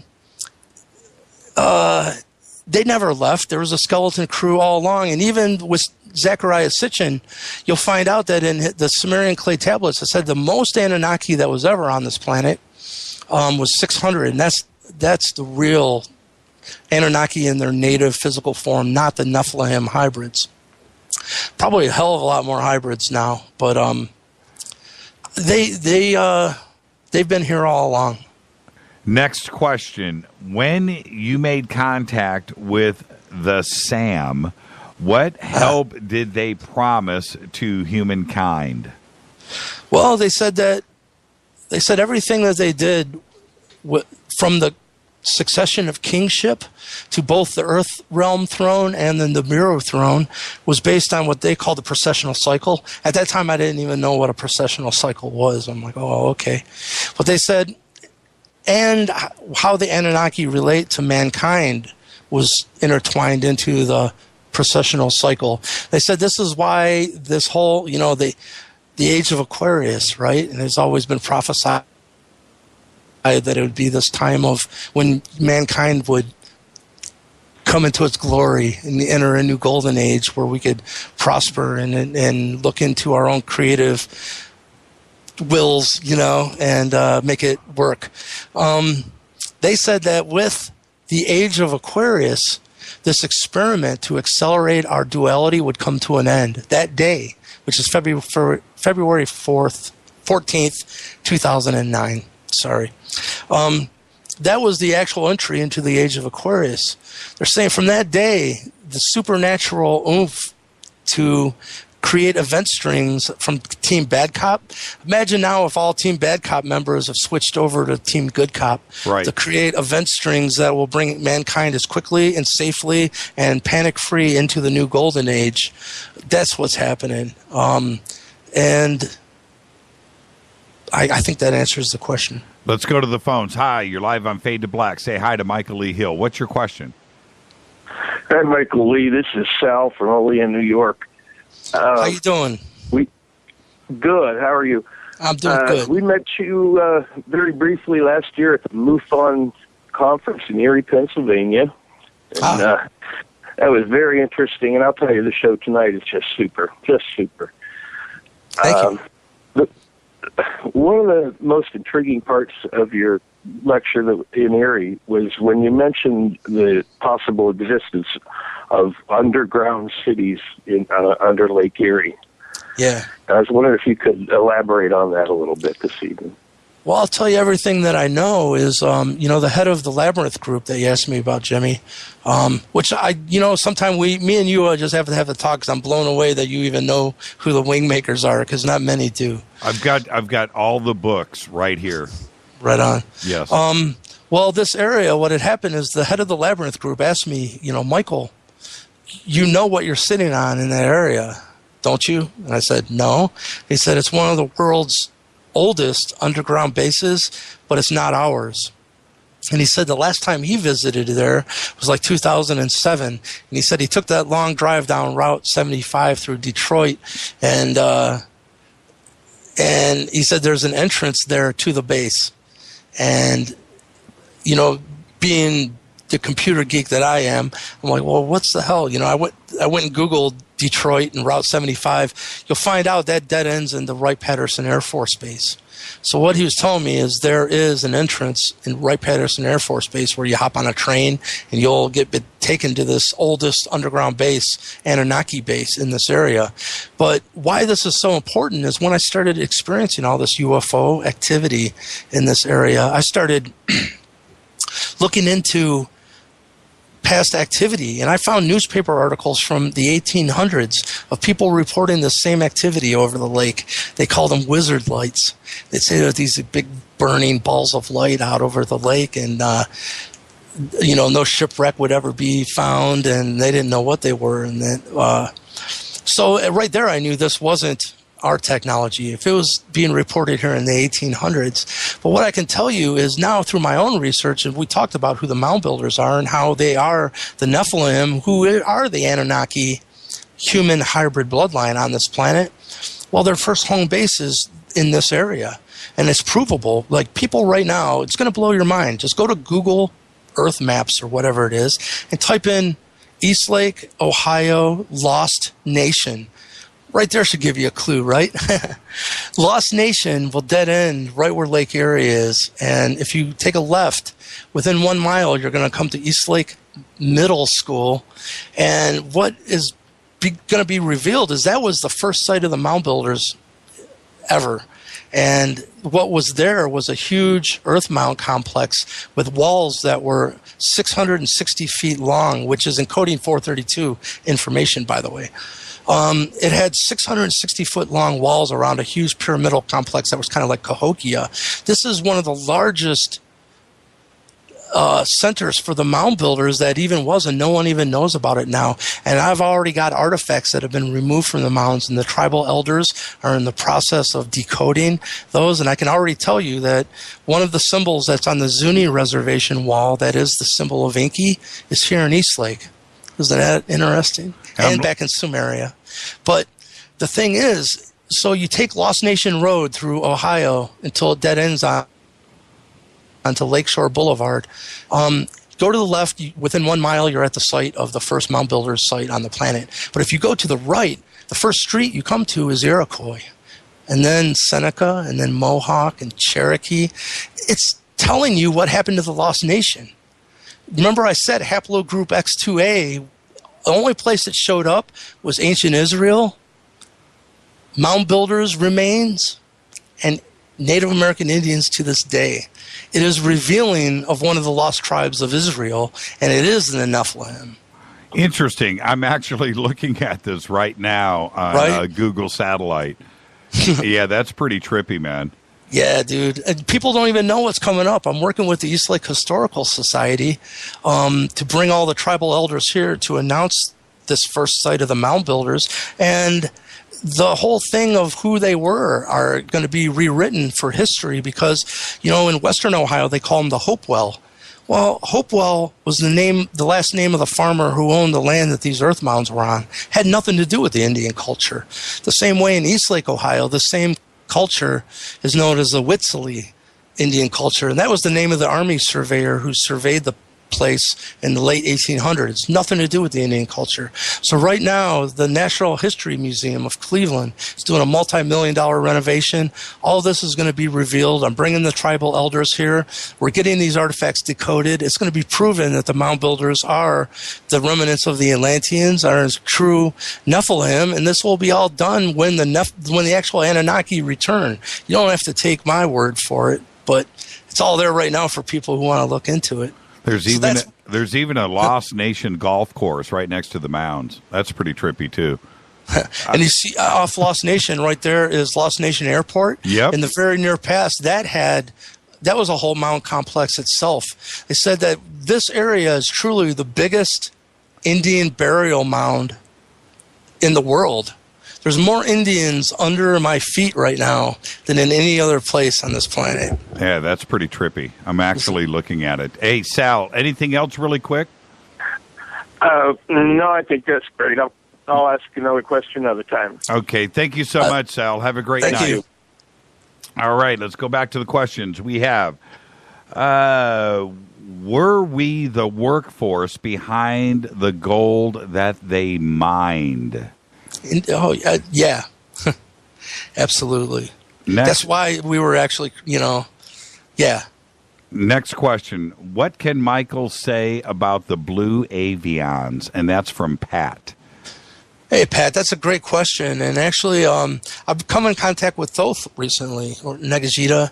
That would have been my son back in Sumeria. But he's very involved with the Enoch 2 and the Blue Avians. And I can tell you myself, the Blue Avians just keep knocking on my door. Like, I'll meet people that don't even know what a Blue Avian is. They said, man, I got to share the story with you. I don't know why I'm telling you this, but I met this bird being. He had a blue head. And I'm like, oh, my God, here it goes again. And they didn't even know. I'm like, you should look into the Blue Avians. I don't even know what the Blue Avians are because they've not met me face to face. But they seem to be all around me. And I asked Thoth about this because he was known with the bird head, and he's very in contact with the Blue Avians. And he said they're here to make sure that this transition from reality A to B is effortless and peaceful. And so they're around me quite often because they know I'm truly we all are in the middle of this transition. Let's go back to the phones here. Bing. Hi, you're live on Fade to Black. Say hi to Michael Lee Hill. Who's calling? Matthew. Hi, Matthew. How are you? Pretty good. Hi, Mike. Hey, Matthew. How you doing? Good. Hey, I was reading this thing from a Hopi Indian, and they were talking about calling the Hopis the white and the white people the green. Do you know anything about that? I do not. Actually, up until 2008, I was adopted, and I didn't know of my Iroquois Indian heritage. That wasn't until late 2008. So, boy, I'm getting a crash course with, being around all these elders, and it's weird because, it's kind of a strange thing because, man, they're there, full regalia, and everything, and here I am with, like, my ripped-up jeans, It's just a strange circumstance, but, Well, Michael, let me ask you really quick. Why do you ask the question? Why did I ask the question? Yeah. Because I was reading about the Star Warriors, and it was told through a Hopi Indian. Okay. I think look into what I was saying with the Rainbow Warrior prophecy, because I know the Hopis are involved with that. It sounds very similar to what I was talking about, which is pretty much just, the surfacing in the future of some beings who are more involved with the benefit of all than their own wallets. Well, right, and that's what they were talking about, too. Yeah. So, thank you, Matthew. Do you have another question? No, just I sent both of you guys a picture of my UFO from San Juan, Puerto Rico. So hopefully you guys got it. Oh, right on. I'll check it out. Yeah, thank you so much, Okay. and I did get it. All right, bye. Peace. All right, bye. Back to the questions. How does Michael feel? The phone lines are open, 323-825-5045. How does Michael deal with the skeptics in his life? Has his family... Well, hold on, there's a part 2 here. Has his family and friends been accepting of everything towards his beliefs? And that's from Carol. It's a very great question. I can tell you, I don't care what anyone else thinks. I'm really... it's funny because the NSA or the AR Borden group, there's a woman who's a great writer, and she does a lot of work writing within that group, and that's Karen Kirkpatrick, by the way. She coined a term called the integrated experiencer, and it was based on me, which I was very honored. That's someone, like, you get to a point you don't need outside validation of anything in your life. You're like, well, this happened to me. If you, that's almost why I just released a picture of the History Channel show. When I tell people, I had a Harvard professor tell me that I don't have normal human blood, almost their first reaction is, you're full of shit, or excuse me. Right. And I'm thinking, man, I'm not making this up. If you just give me the benefit of the doubt, this is a real experience I'm trying to communicate to you, and I know it's weird, but I just put these pictures out of me being filmed at the Boston hospital with wires coming out of my arms where I'm having blood removed from me. These are real events in my life. I'm not making this stuff up, you know? Right. Let's go back to the phones. Hi, you're live on Fade to Black. Who's calling? Say hi to Michael Lee Hill. What's your question? Hey, Mike. How are you? How you doing, Jimmy? This is Captain. How are you, sir? Hi, Captain. Hey, Captain. Okay, Jimmy, I'm a big fan of yours, and Michael, I'm telling you, you are the bomb. Well, okay. All righty. It's a good way to start out. Not that makes you wonder what Give the me question. more. Yeah, No, makes I'm you just wonder joking. what the question is. Well, let me say this, and Michael, I want you to be a witness to what I'm about to say. Mm-hmm. When people go to the hospital and they are in the hospital for a long period of time, blood is being drawn. And people need to ask the question, where did the blood go? And I said to people, even on my conference call, I tell them that the blood is being replicated. And when it's being replicated, I mean that there are other yous on other universes. What do you say on that, sir? I say it's that way regardless. I think that we're living in a reality where there's a million parallel universes and parallel realities where things are playing out maybe a little bit differently. Kind of like Sliders. Remember that TV show? Absolutely. That was based on Jane Roberts, by the way, Jimmy. We talk about Seth material. Right. Well, that I think, and also the TV show Fringe. Indeed. Yeah. I think that, you know, we exist already. I think that how truly powerful we are, that be silly about it when you get up in the morning and say you're really torn on whether you want a bowl of Frosted Flakes or you want a bowl of Wheaties. Well, the universe rips apart with all the galaxies and all the solar systems and all the planets. And in one reality, you'll experience you eating Frosted Flakes. In the other one, you'll experience eating Wheaties. And you'll think that each of you are the real you. But truly, the spider web of choosing different experiences from fear to love creates this web, and you tune into it through your own beliefs of, you know. Yes, absolutely. Michael, also, I got one more question, and then I'm gonna hang up. You mentioned earlier in the program about ACIO.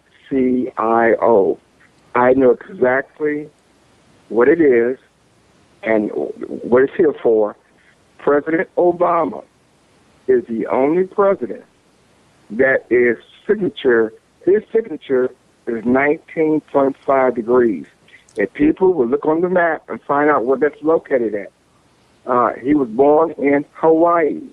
He is the only president, I want to say this, he's the only president that has visited Mars and lived. What do you say about that, Michael?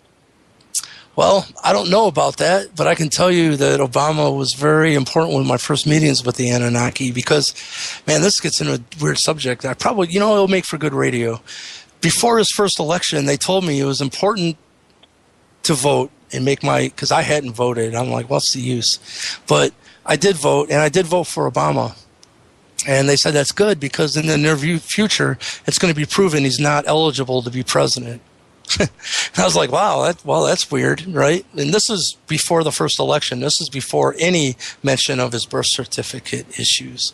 But they said it actually was the right choice. Regardless of what we think about Obama now, they told me, the Anunnaki themselves, that was a turning point because our mass consciousness said no more from what we had learned the previous 8 years from the Bush administrations, that we cried out for change to the point that we got over some of our prejudice issues as a race and even elected a black president.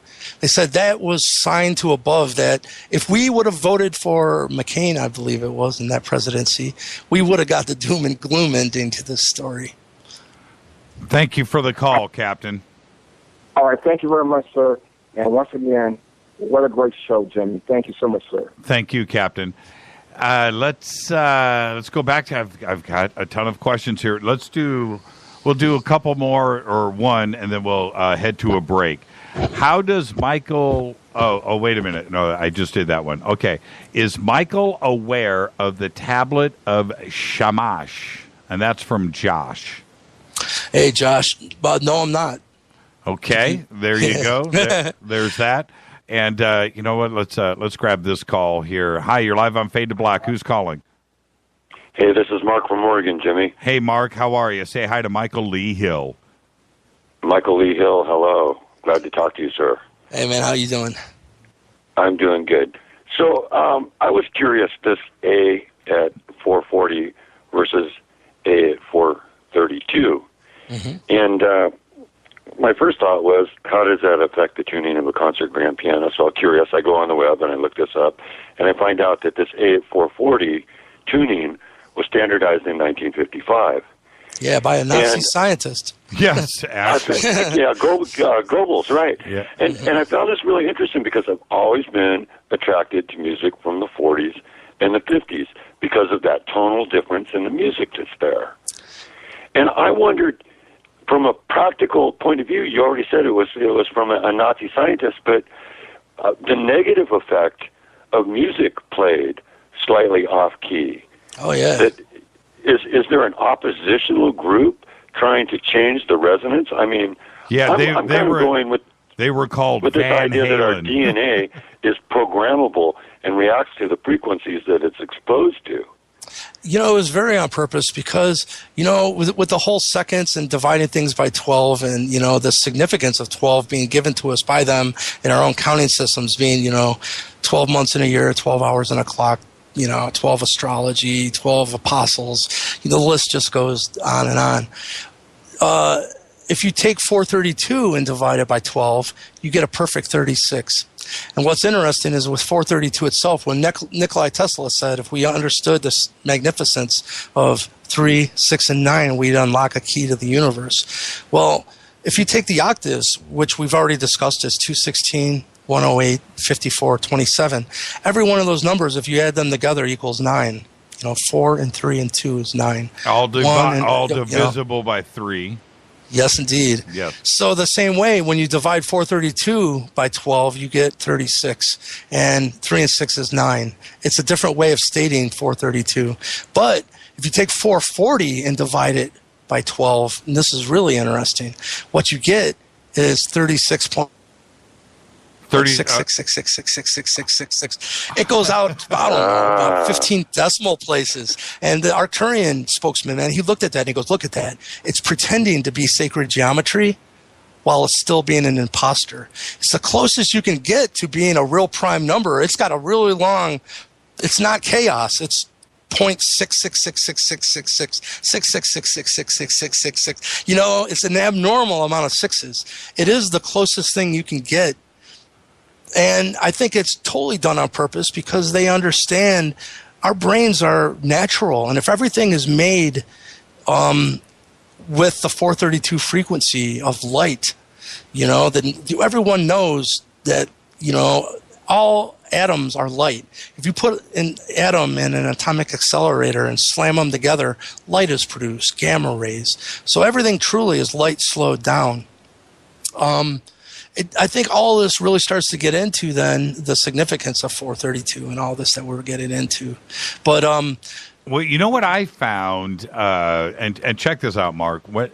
Early on in my guitar learning curve, early on, when I would tune off of a 440. Just a little bit. It didn't matter. Just go off of it a little bit, either up or down. It didn't matter, but it sounded smoother to me. It sounded better. And then Van Halen comes along, and I don't want to crack a joke about this, but Eddie was the first, because everybody was tuning to A440, A440, and Eddie comes along, and he's tuning down, and it had an appeal to the ear. There was a thing that sounded, it just made you groove, and it pulled you into the music. And I don't know if it was if it was closer to 432. I don't want to use the word I don't want to use that number 432, but it was off of 440. No, I can tell you what happens, Jimmy. In a half step down, it takes it down to 418. I found this out through some of the people, the insiders. But man, it's a hell of a lot better than 440. That's right. That's right. And it's creating a lot more geometry in what's being like you said, it not only is it easier to the ear, it's like you feel it in your soul at another level because there's actually more information in the signal. It was 418 is really close to the old Baroque tuning for medieval music. Well, that could be. That could be. Well, so is a quarter tone 432?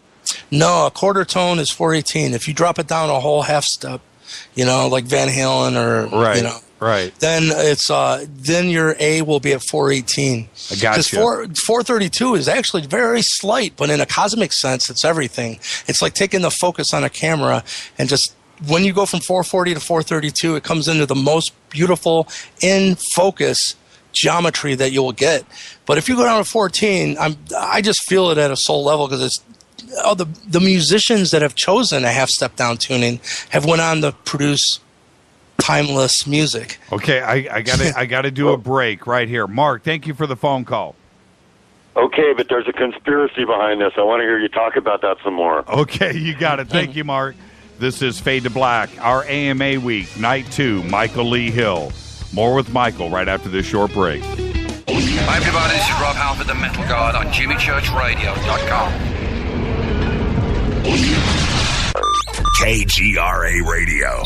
Intelligent talk. Why do people order Life Change Tea? Because Life Change Tea helps the digestive system. Life Change Tea helps the colon unclog. The tea also helps with high blood pressure, high cholesterol, and many, many other health issues. Life Change Tea also tastes great. And Life Change Tea is not just green tea. Life Change Tea is a unique blend of 8 different herbs that go to town, cleaning your body of harmful toxins, bacteria, and parasites. Our tea is number 1. Are you ready for your life change? Let the tea help you. Log on to our online store of helpful products to get your body on track. Log on to getthetea.com. That's getthetea.com. Or you can call us at 928-308-0408. That's 928-308-0408. Not all tea is equal. Read our website of all the factual testimonies that prove that Life Change Tea is working. Health is important, and our quality of life is very important. Don't wait to order. Expect a life change with Life Change Tea at getthetea.com. Are you a paranormal investigator, ghost hunter, or UFO skywatcher? If so, FNGinnovations.com has the product you definitely need in your investigations kit or go bag. Introducing the Morpholite Wide Beam Tactical Flashlights that put the light where you need it most. Traditional flashlights shine a focused round beam with limited line of sight in the dark. Morpholite Tactical Flashlights change all that, utilizing a revolutionary wide beam design to enable you to see safety hazards such as hanging wires and steel, pipes, and holes in the floor you just can't see with a focused round beam. In the field, where safety is paramount, a 180-degree beam increases orientation and peripheral vision in the dark. Morpholite flashlights are ideal for investigations in abandoned facilities such as houses and hospitals, factories, caves, and tunnels. Avoid those low-hanging tree branches that poke your eyes in the woods. Visit FNGinnovations.com to see a full line of tactical lights and accessories. That's FNGinnovations.com.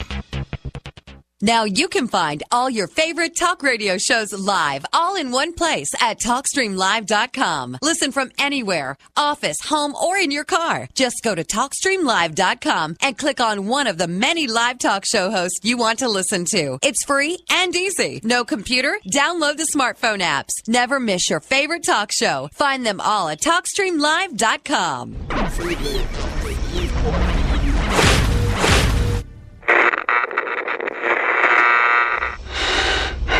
You want to know a secret? I love ponies. I really love ponies. I'm serious. I couldn't stay sane without ponies to brush. Why fade to black? Because you never got that pony, damn it. This is Fade to Black with Jimmy Church on the Game Changer Radio Network and KGRA, the Global Radio Alliance.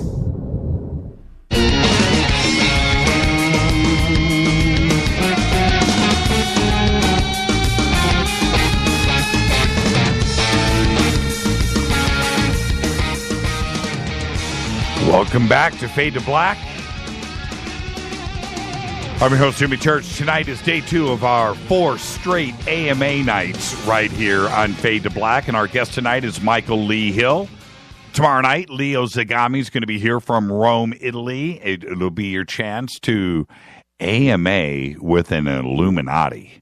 And that's going to be great. Thursday night, it's going to be me. Let's get back to Michael Lee Hill. Michael, are you there? Sure am. Okay, question. Let's see here. Let's go right down the list. What does Michael think the effect of Nibiru is going to be? And that's from JTG. Man, these are such loaded questions because the reality is in 2012, that's what the A.R. Bordenform team was trying to work on, which was telepathic communication with the incoming to ask the Anunnaki to help us, because all of our scientific data was indicating that this was a doom and gloom transit. And from what I understand, it's the mission was successful. And I've said that when I met the Anunnaki back in 2008, they told me that there would be a celestial object that was visible in the skies, and it wouldn't be a question. It's not debatable. And then people would go, well, hey, isn't this what this Ancient Aliens show was about? Right. Hey, maybe we should look into Zachariah Sitchin, because didn't he say that planet's inhabited? This is what they told me. And they said they just wanted to know what effect that this information that we believed it would have on Earth's institutions, I mean, religion, government, and economics, and whatever. Everyone was under the same conclusion that, in their own words, they said that mankind had earned the right to be treated as equals. It kind of makes you wonder, going back to Corey's question at the front of the show about chemtrails, and what the Anunnaki were doing with, gold. And the atmosphere, that could that be, in a weird, indirect way, exactly what the Anunnaki was doing back then? Could we be applying chemtrails to the same thing? And also, not only to block certain things from the atmosphere from getting in, but also maybe to block our view of what is out there coming at us too as well. Very much so, but if you put this into play, first of all, the Anunnaki have been in a skeleton crew here for the last 25,000 years. But beyond that, we know from Bob Dean saying it was the Anunnaki that met with Eisenhower in 1954, well, one of the races. And,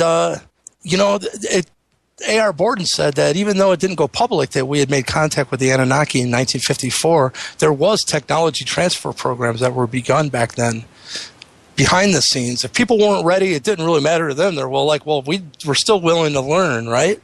So if there's technology transfer programs that have been working with Anunnaki technology, I'm sure chemtrails came up. I have a real weird problem with chemtrails as well, because I know the Anunnaki side of it, and I know there's barium in it, and I'm not saying it's good stuff by any means, but I think it's not really been noticed that, man, this sounds a lot exactly like why the Anunnaki had come here to mine gold in the first place, was to powderize it and put it up in their atmosphere to help shield it. And no Anunnaki mythology necessary. We are going through the most intense level of solar activity that we've ever known.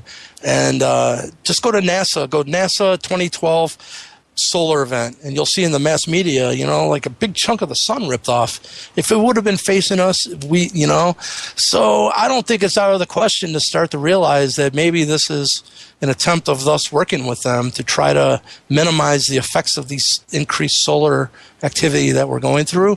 And it might be a loophole for them too. And they're like, well, yeah, it'll help shield Nibiru as it comes in. I don't know. There are no coincidences. Well, right. Let's see. Let's go right down the list. I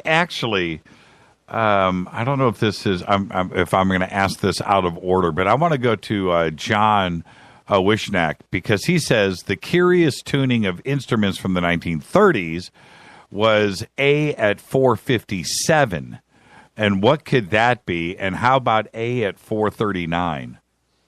No idea. Yeah, I'm saying, I think it's really good now. We have scientific technology called cymatics. And, Jonathan Stewart Reed is the inventor of what's called the cymoscope. Yep. And we don't need our opinions on the matter. You could take that device right now and see what kind of geometry is formed at those frequencies. See if they do anything.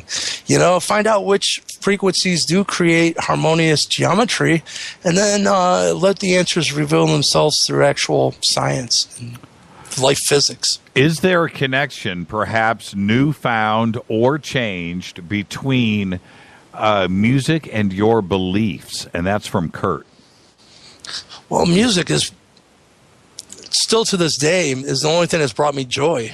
All this stuff is really fascinating. And I asked, this is all unfolded in a very quick time in my life. In 2008, I didn't even know my heritage due to being adopted.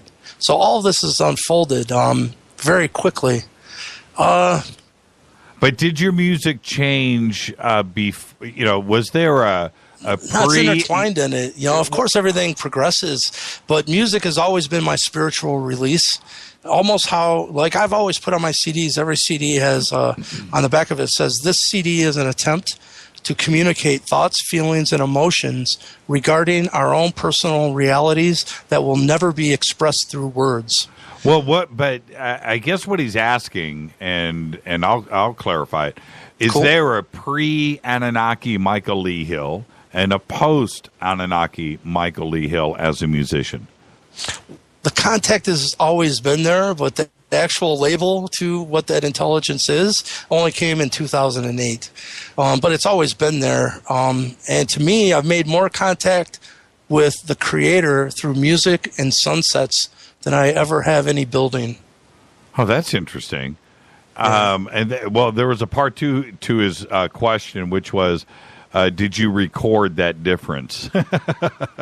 Well, yeah, because as all of this was unfolding, before I even had my first spiritual awakening, I was recording music. Music has been my passion since I've been about 5 years old. It was just ingrained in me. So all the time through the unfolding of all these events in my life, I would record music, and almost as a way to work through those things that were happening in my life. And a lot of it, as good as things have gotten really surreal, because I know some of this stuff is very surreal, that's crazy stuff. But I can tell you, the yin and yang has been very present in my life until very recently. The dark has kind of been fading away in one aspect. But I'd like my friends now go, man, it's like there's a Michael Lee Hill 2.0 now here. And we'll leave it at that. Musically and everything. Katya just said that now we've got to get Chief on the show next. Right on. Fantastic. Is there any connection with the Anunnaki and CERN? And that is from George.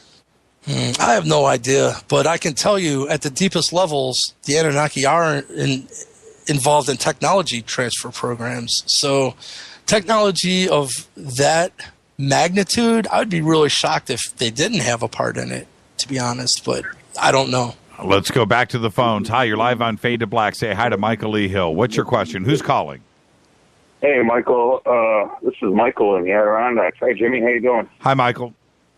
I got somebody sitting here. Listen, Michael, we got a quick question for you. About maybe a month or so ago, our Skype was hacked, and the president of a company called, I'm pretty sure it was a Gartha as opposed to maybe a Gortha. Mm-hmm. And he took up about 45 minutes of that Skype message, and then the next 45 minutes were taken up by a gentleman who occupies a very high place in the national intelligence community. Mm-hmm. Now, these two groups were presented to Cindy and I as being related, and the general gist of the message was that they were interested in listing our services, so to speak. Now, as a little bit of background, Cindy and I have quite a bit of experience working for the government. That's all I'll say. We're both retired. we live in a very remote area, and our experiences in that government work gave us the opportunity to see and do certain things that most people don't really have any idea of. Now, one of the things that we both noted is that you're very articulate about the substance of this contact, this whole process that's in process. And I guess my question to you would be, Cindy, and our both question is, what do we do with the information that we're getting right now? And I'm not joking when I say telepathically. Her and I have we've come to terms with the fact that we're not where we're supposed to be. So. Well, first of all, can I ask you, when you say you're not where you're supposed to be, are you talking physically on this planet or emotionally, spiritually? No, actually, we've taken up residence in the Adirondack Mountains, partly due to some of the earth changes that we see coming, partly due to some of the societal changes. These are changes that you mentioned that have to take place in order for humanity to advance, to reach a new level of evolution, perhaps. Indeed. And we're at 1,300 feet altitude. We're very close to the Akwesasne Mohawk Reservation, by the way. In fact, I have close ties to that reservation, so we're familiar with some of the elders and what their talk concerns with regarding this contact with you call it the Anunnaki, however people want to label that. So, we actually retreated here from Long Island. We were down in Long Island for quite some time. We've also traveled quite extensively over the past couple decades. So, this is where we ended up settling. We have a family here. We have a community here. And it just seemed like a really safe place to haul up for the changes that are coming. Now, those same changes are ones that these two gentlemen on that Skype hack talked about. That they've spent an enormous amount of money, an enormous amount of time, and there's a huge number of people who are involved in this labor. And I do. You know what I can tell you, brother, is that they're all up in arms right now because these are the same people that are behind the Georgia Guidestones. They truly had a depopulation agenda going, and it's right there written in stone. Keep humanity under 500 million, I believe it was. Well, they wanted these earth changes to happen with Nibiru and whatnot, and what we did, me and A.R. Borden and the whole team, was threw a monkey wrench into their plans, and they're really pissed off. That's why A.R. is no longer with us. The changes, why I'm saying this is I know, even not until 2012, no one knew if these prophesied earth changes. But I can tell you from the highest levels, that mission was successful, which means we're in a new timeline that was not prophesied at all. The prophecies are out the window. We are writing the book as we go along, moment to moment, and I think we're in good hands, I think it could look scary on the outside, but I think it won't even be that scary because I think people are ready now, and I think we're in good hands, and there's already, really what we're talking about, right, is Earth becoming a galactic society. So it's just obvious. All the systems that are not for the whole, and it's just for a few oil and banking families, well, those systems have to go.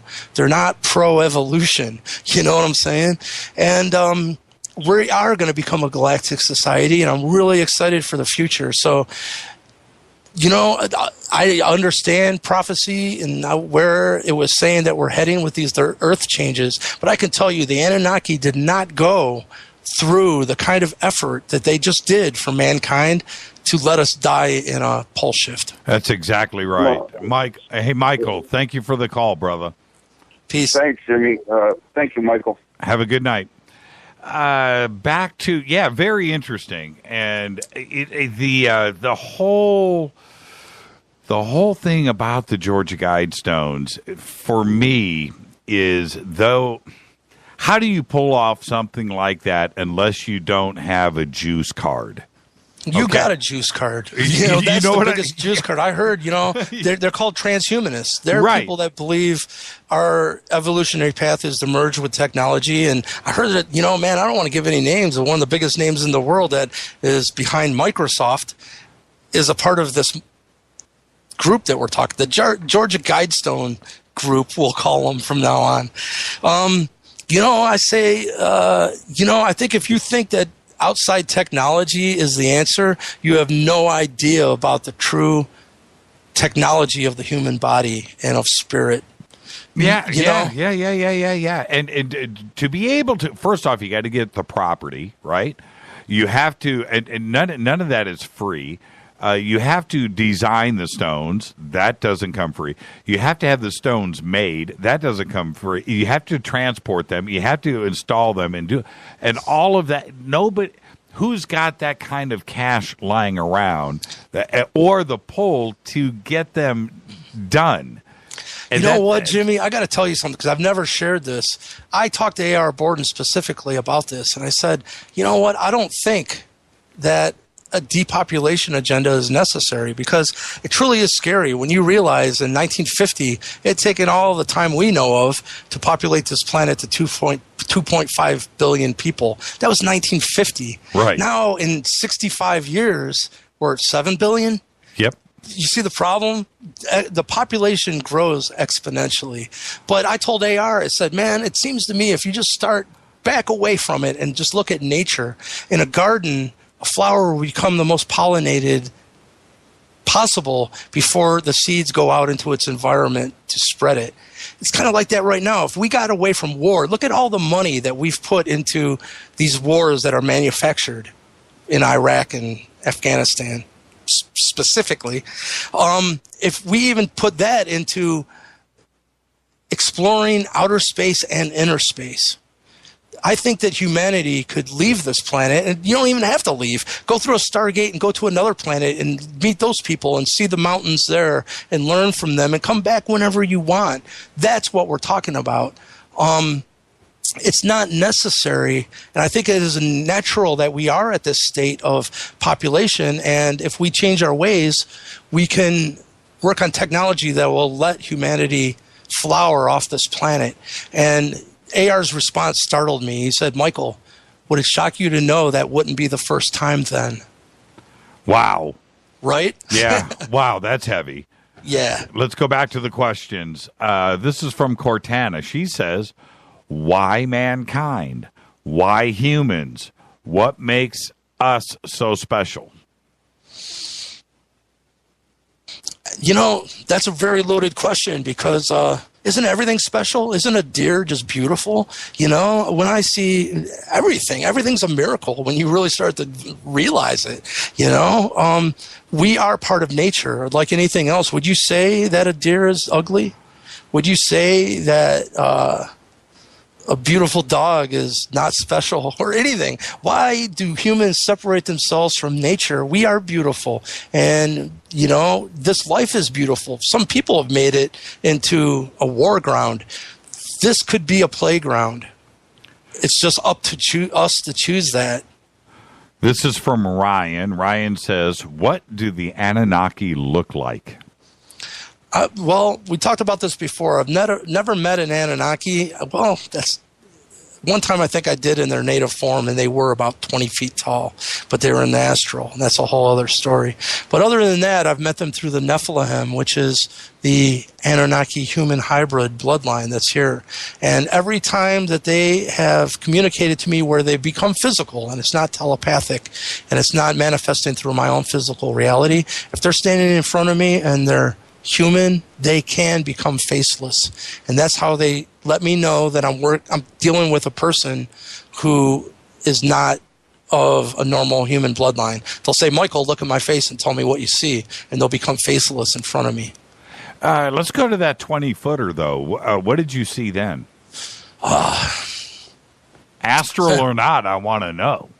That was the first time I met the Anunnaki, and afterwards, I was actually having a very strange time with everything. like my sanity was kind of slipping. It was a very strange experience. And I laid out in a field just trying to process what had happened. And I kind of felt like I was leaving my body, and it wasn't in a good way. It was kind of strange. And in this time, I kind of seen what it did to my mother if I didn't come back into my body. And I'm like, well, I got forever. I'm willing myself back into my body, kind of like Kill Bill where she wiggled her big toe, you know what I'm saying? Mm-hmm. And I came in through all the stars. I remembered it. And I came back into my body, and I willed myself to get up. And when I did, the first thing when I opened my eyes, there was like 20-foot-tall beings all around me, and they looked very regal and beautiful, like long flowing robes. And I don't, that's what I experienced the first time I opened. 2 arms, 2 legs, 5 fingers. Looked like they were part of Game of Thrones. Really? They had almost like long flowing robes on that looked very ornate, but like kind of like Game of Thrones stuff, Huh. And so 2 eyes, nose, mouth, ears. Well, man, I know what this sounds like, but the weird stories with Steve Vai anyhow. I can swear to you one of them was Steve Vai. and I remember him saying to someone else, I didn't know who he was. He was just some guy who won a contest, man. Right. I swear to God. Right. And then what happened is Loki, who was the one who kind of took me under his wing anyhow, he got me up. And like I said, I just went through a really traumatic experience after meeting them. And he took me back to the tent, and he said, I'm going to wish you some really beautiful dreams, and go ahead and get in the tent, but don't open it up for anything or anyone that comes to this tent tonight. That was an interesting thing. In like 1982, I see Frank Zappa. It was 82. Yeah, it had to be 82. I see Frank Zappa at Indiana University in Bloomington, and he played 2 shows, and I went to both of them 2 nights in a row with a friend of mine. And Vai's on guitar. And at that time, I don't even know how, I'd never heard of him. I think Flexible might have come out, but I didn't know who he was in Zappa's band kind of thing. I didn't know who this guitar player was. But I remember, and I'm sitting in the front, I'm in the middle, and I'm a Zappa head still under this day. And I said to myself, that dude ain't of this earth. Whoever that guy is an alien. I thought it's just so funny. It just popped into my head that he was not human. And it's funny that you say that. It's just kind hysterical. of apparent, isn't it? Yeah. Oh man! And then of course he comes out with his whole alien connection that he started to unroll out.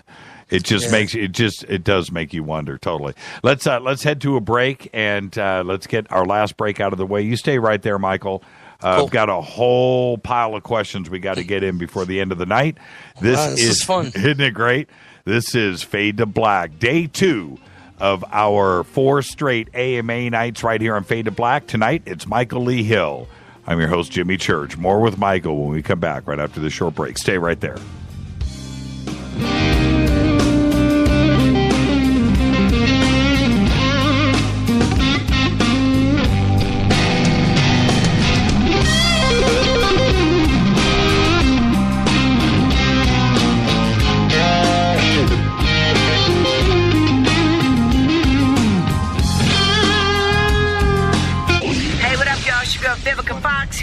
You are listening to my boy, Jimmy Church, on JimmyChurchRadio.com.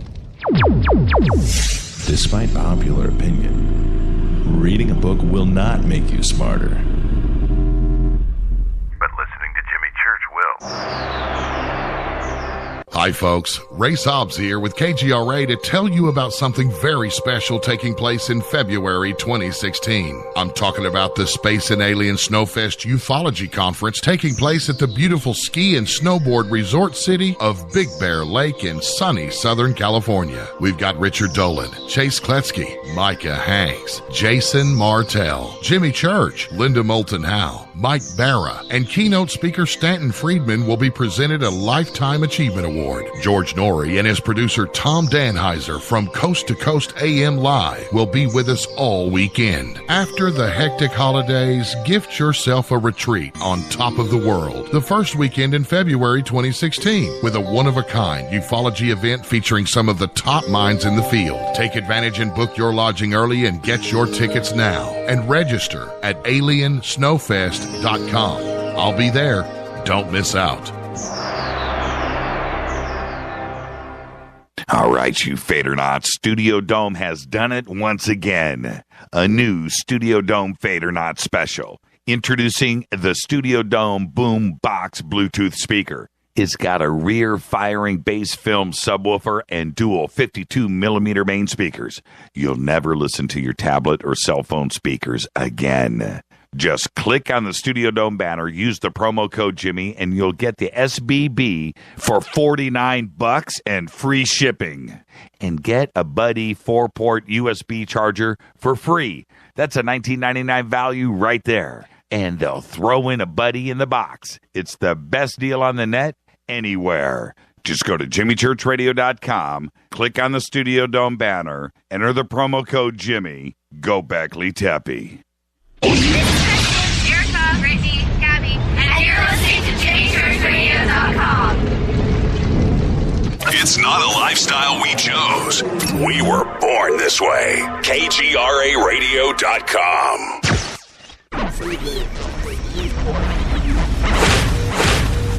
This is KJCR at jimmychurchradio.com.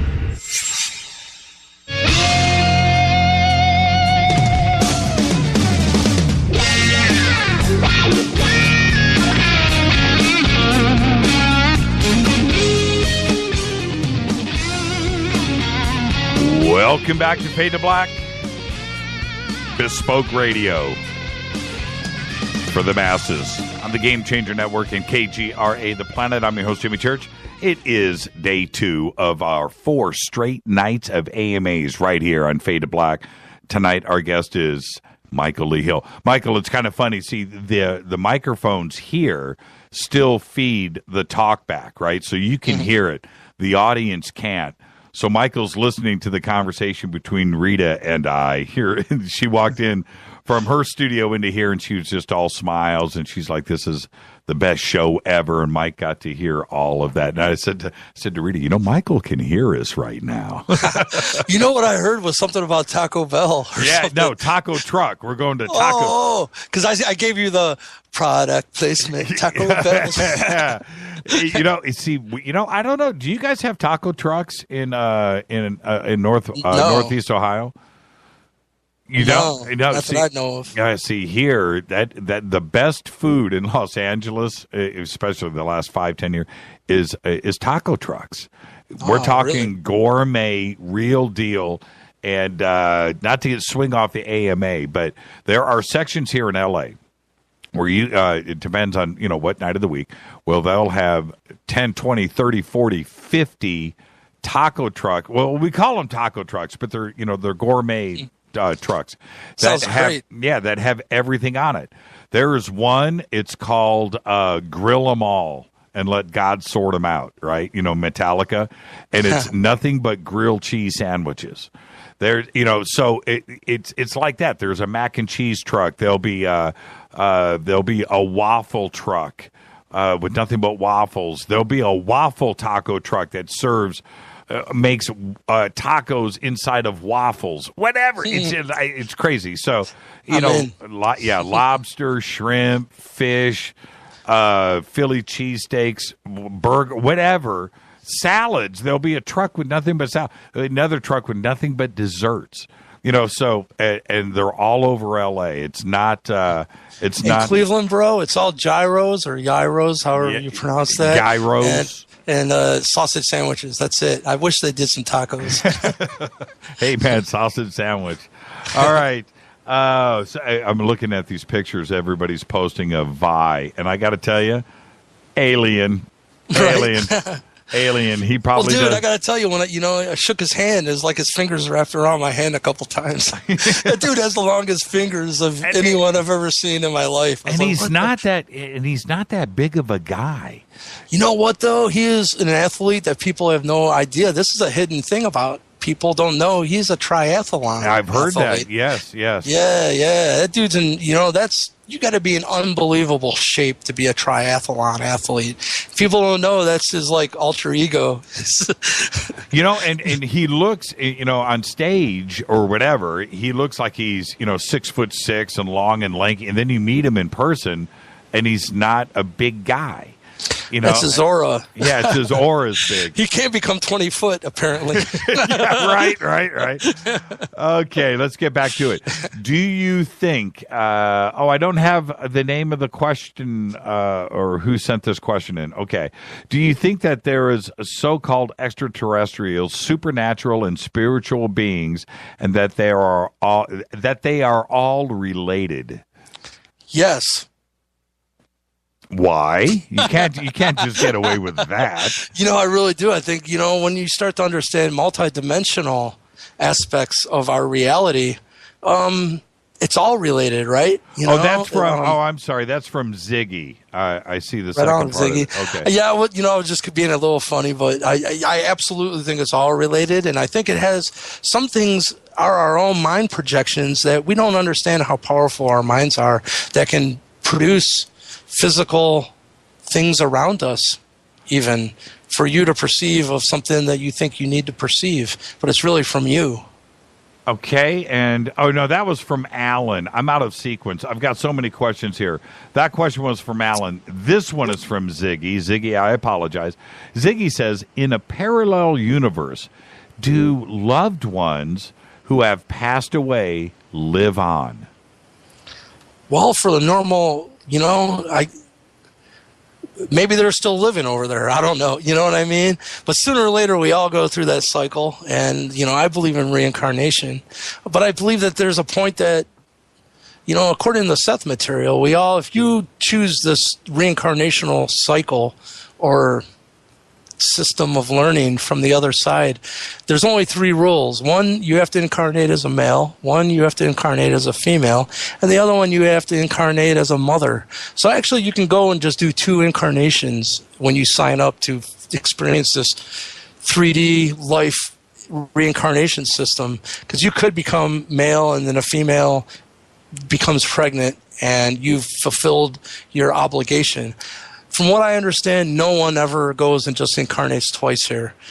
They incarnate thousands of times because they understand the magnificence of what this system truly is to help any life form that's incarnating here to work through a lot of the dark baggage in this accelerated fashion, which is this intelligence acceleration spiritual technology that was invented by the Anunnaki to help humanity. Isn't that beautiful? Yeah, that's amazing. I was just sitting here listening. Let's go to Dino. Dino, say hi to Michael. Hi, Michael. I've been listening to you last time and this time. Hi, Jimmy. I want to ask you something. I know that you stand in your truth from the way you speak, that you really came from a place where you didn't know what was happening, and now you believe it. You're a true believer in what you have experienced and what's been taught you. Excuse my, maybe I don't know if it's a logical nature, because I do have an intuitive side, maybe not as well developed as some. But in everything that you know, I am confused about, on this program, this is like, graduate school for a lot of people. We get so many speakers that tell us, well, there's a negative side to all this. Mm-hmm. Then we have speakers such as yourself who say, well, there's a positive thing to this. Good things are coming very soon. Things have been diverted. So how can you, what can you consider, Michael, to tell us, that this, your way is the way it's going to unfold? I'm confused. I can tell you I can tell you my own, what I've learned, I can put into one sentence. If you could narrow down the truth of the reality of the situation, I believe it is you get what you concentrate on. There is no other main rule. Mm-hmm. You know what I mean? Yeah. If you want to go dark, it's there. And there ain't no way around it. I just want to bring the positive side to this. I've never said there is some evil people here. I would not want to hang out with Marduk's minions. Right. Those are humans that have chosen to abuse their power over others. And even though I understand Marduk's role of reflecting back a negative polarity and being at the top of the New World Order, Illuminati pyramid of who these people are truly catering to, I understand Marduk's role. I don't understand humanity even going down that path. I think it's ugly. You know what I'm saying? Yeah. I totally agree. Well, I guess the thing is that you're not a prophet, and I am a prophet. Well, okay, but it could go either way. You don't know the future any more than we do, so we have to create our own future. Yeah, each and every one of us. But yeah, I do. Because there is evil there, and it is a struggle between good and evil. It sounds like whether they're extraterrestrials or spiritual beings, there is a struggle, and the end is not certain. But is Dino, evil, though? yeah, exactly. Dino, you struggle with good and evil. We all do. Yes. Okay. All right. Let me get back to the phones here, Dino. And thank you for the phone call, brother. Great question. All right. Thanks for talking. Absolutely. Let's try to get a couple more in, and I've still got another 20 questions here that have been sent in. I've got to get to those too. Les, say hi to Michael. Hi, Michael. How are you doing tonight? I'm doing fantastic, man. Thanks for calling in. Oh, thank you for being here. I guess first what I wanted to say is thank you for explaining the Anunnaki. I'd never heard the whole story before, so I wanted to say thank you for that. Oh, man. Thank you for coming on last time. Thank you. I just feel like I'm passing it along. Now you pass it along, and, it's all good. All right, Les. Hey, really quick, Les. What's your question, brother? Okay. Well, since you are part of Enki or connected to him, has he used your connection to talk to others like Marduk talked to you? And yes, when that's he who I does, met. do you have control? Yeah. To me, it doesn't feel anything. It's like music, though. Jimmy can tell you, being a musician, the most when I'm in tune playing music is when I'm out of the way. I'm just the instrument for whatever is coming through me. That's right. And in the same way, anything. Tonight, sometimes the best things are when I'm not behind the steering wheel. There's another intelligence that can use me as a vessel, and I hope I'm a good vessel. That's all any one of us. I think, saying, not that it's getting back to the last caller, but it is. I think the point is we all are prophets. The point is we all have a connection with the Creator. You don't need religion. The whole point is we all become prophets and have your own personal communication with all that is. There you go, Les. Thank you very much, Michael. Have a great night, you guys. Hey, Thanks for taking my call. Say happy birthday to your mom for me. I will. Thanks, Jimmy. You got it, Les. Let's get back to these questions here. Let's see. Boom, boom, boom, boom. Is 432, I know we've kind of danced on this a few times tonight, but that's important. Yeah, that's but cool. For somebody that doesn't understand fully, this is a great question. Is 432 an expression of vibrations per second? Wanting to tune down, I want to tune down, I'm not sure where it's going to be. Yeah, for a non-musician, this is important because I keep forgetting, not everyone's going to know what a Hertz is. Exactly. A Hertz is a scientific term of measuring how many, like everyone knows, sound is a wave, So a wave has a peak, even think of a wave in water. There's a peak and a valley and a peak and a valley. Well, 1 Hertz is how many peaks and valleys are within 1 second. It's that simple. So 1 Hertz has one little mountain, one wave between that. You go to 50 Hertz, you're going to have 50 undulations of 50 little mountains in that waveform. And it's that simple, It is a scientific way, a term of measuring how many cycles per wave is within 1 second. And that's it. It's really that simple. Yeah. And then you really opened up. I didn't know that 440 is not even. I did not know that, because you think of 440, just the number itself. Oh, it's divided by 2. It's there. That it would be even, and it's not. And it's actually the most disharmonious frequency that could even be chosen. And using the same scientific technology, run 440 through it. There's no geometry at all. It looks like a puddle. Back it off 8 cents to 432. Perfect sacred geometry is formed. You have just messed with me, young man. Okay, let's go to, this is from Claudia, and she says, I read that Louis Armstrong's Wonderful World and also John Lennon's Imagine were both at 432, and that's why they're both so loved. Have you ever heard of this? Yes, that's true. Yeah. Yeah. Let me explain to the audience that, people go, well, so what? What is the difference between going from 440 and 432? Say you just have an acoustic guitar and you're not plugged into anything. There's no stereo systems or computers or song or whatever it is. It's just you with an acoustic guitar. Just air. Right. And all you do is, instead of being tuned to your A being 440, if you just tune it down 8 cents, you'll gain 1/3 decibel level. Because think about this. At 440, there's no geometry being formed in the signal, but 432, it's perfect. There's more information in the signal. It's going to vibrate even more. Like, there's more overtones. Like, when I recorded my sample for Simoscope, to image an electric rock guitar that had been tuned properly at 432. Then they did the scientific imaging of this, and it's kind of becoming historic now. The listeners can go to simoscope.com, go to the videos, and you can go to Music Made Visible.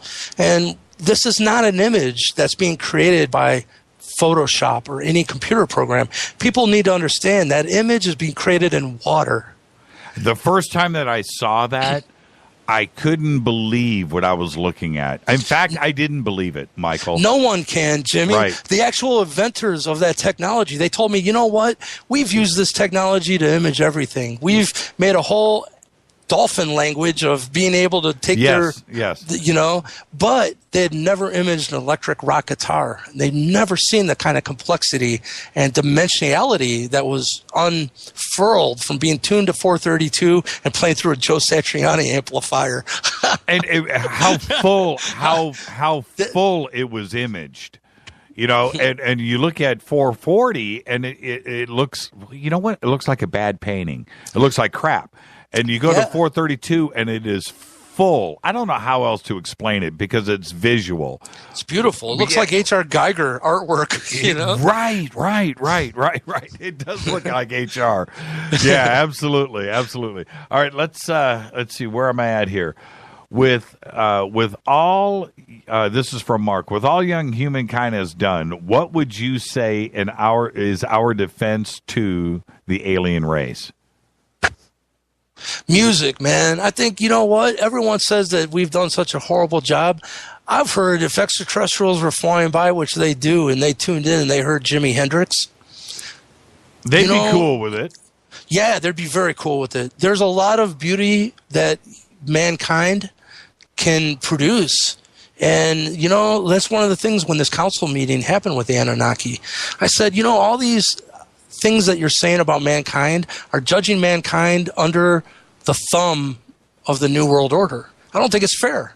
You know what I mean? How about judging mankind when that thumb has been removed and being forced into a slavery economic system is removed, and let people flourish in their creativity?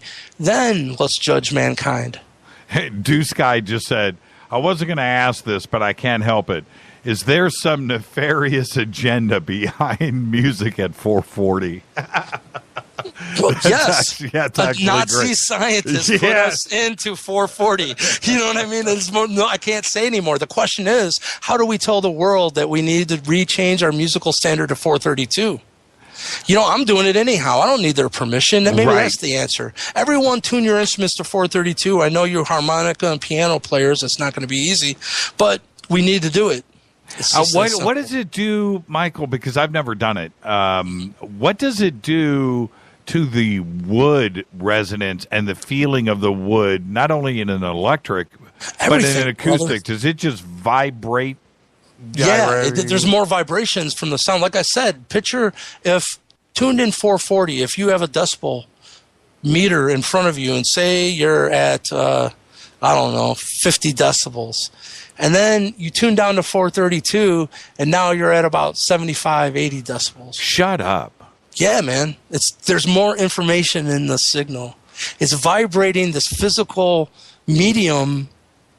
We're water. It's everything. What about cats like Jeff Beck? I mean, have they picked up on this? Is he tuning down to 432? Maybe, but not too many people at this point, man. Yeah, I guess that's why I'm here. Could you imagine the sweetness of some of those? Prince has told people to tune to 432, and so did recently. People can Google what's the dude's name? Andrew Bocelli. Yeah, Andre Andre Bocelli. Yeah, that's it. Do his name with 432, and you'll just realize that he's changed all his music over to 432 because the acoustic guitar players that he has open his shows turned him on to the 432 subject. Now he's changed his tuning to be in this most harmonious frequencies, and so it's spreading. And I think doing shows like we're doing right now. But man, I got to bring up a controversial subject. I hate to. A lot of people think you can go to a computer program and just take a song that was originally recorded in 440 and put it into a computer and knock it down 8 cents. It's not the same thing as music being recorded. That's right. In 432. It can't be. Yeah, it's better. So that's why I'm a little hesitant because I'm like, at least they're thinking about 432. If someone's taking the time to do that, I'm all for it because their mind is on a different subject matter, and I think it's important. And same thing with like global warming or whatever. I'm like, you know what? I think we should be better caretakers, period. So I'm not going to even vote an opinion other than we should be better caretakers of our environment. Yeah. We shouldn't be trying to fix it. We shouldn't, it should be the opposite. Yeah. Right. Let's see here. We got enough time to get a couple more in. I'm going to try to get this in. Can Michael elaborate on the importance of love as highest importance in our transformation and the best trait that we have? And that's from Nancy. Yes, it's self-evolution. If we've talked about that, thoughts have an electromagnetic reality, a waveform. Well, what you need to realize is, first of all, even now provable through cymatics, lower frequencies have lower geometry. When you go up to higher frequencies, sometimes there's actually a threshold. And when you meet that, your cymatic image will change from 2 dimensions to 3, and so on and so forth. But the lower you are, the more simple your geometry. That's why at 27 Hertz, you get a perfect 7-pointed star. It's actually simpler geometry. But so... Okay, let's stop there. I've got more questions, so let's get these in. This is from Lisa. Mike, do you know people who slide across parallel universes and realities? I think I do. That's from Lisa. Right. I know a few of my friends, and I've experienced some really strange things myself. So, we're all sliding in between these parallel universes moment to moment almost. So, yes. Okay, I'm looking at a picture of Adrian Smith from Iron Maiden. That dropped D guy. George Stevens says, what is the geometry of the plate that you send with the cymatics, or that you use with the cymatics? There's not... you know what? For the listeners to really understand, just go to YouTube and type in cymatics TED. And you'll find a TED Talk that was done for MIT by the creators of the CymaScope technology. And there's no, the plate was used in the 1800s because what they found is they would just take a metal plate and then they would sprinkle sand on it. And then they would have a bow, and that plate would be tuned to resonate at a certain frequency. And what they found out was they watched the sand dance and certain geometry would form, and it wasn't random. Every time they hit a specific frequency, a specific geometry is formed. Well, that technology now has evolved to the point where they don't use a metal plate anymore at all. It's a big vat of water, and it's suspended within 3 metal, like a tripod, so there's no vibration getting into that water at all, but a waveform generator that's hooked up to that to pump frequency through that liquid media. But not only can it do a frequency, like what they did in my case is they just have a stereo into it. They can image anything, whether it's a dolphin sound or if you want to have your baby's first baby sounds, immortalized into its cymatic form. You can do that and get a print. Well, I hired them to do my guitar. Thank you so much, Michael. Absolutely fascinating show tonight, and you went to the bloody end. Thank you so much. And did you have a great time? Heck yeah, man. It's, it always flies by, doesn't it? It's like we're in a time warp because, man, I never talked this long. Well, and all of these questions, I think, save for one tonight, came from our audience.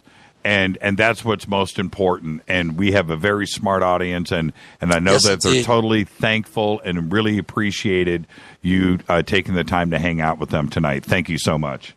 Thank you for everyone tuning in. Now, really quick, michaelleehill.net is your website. And what is the best way to communicate with you?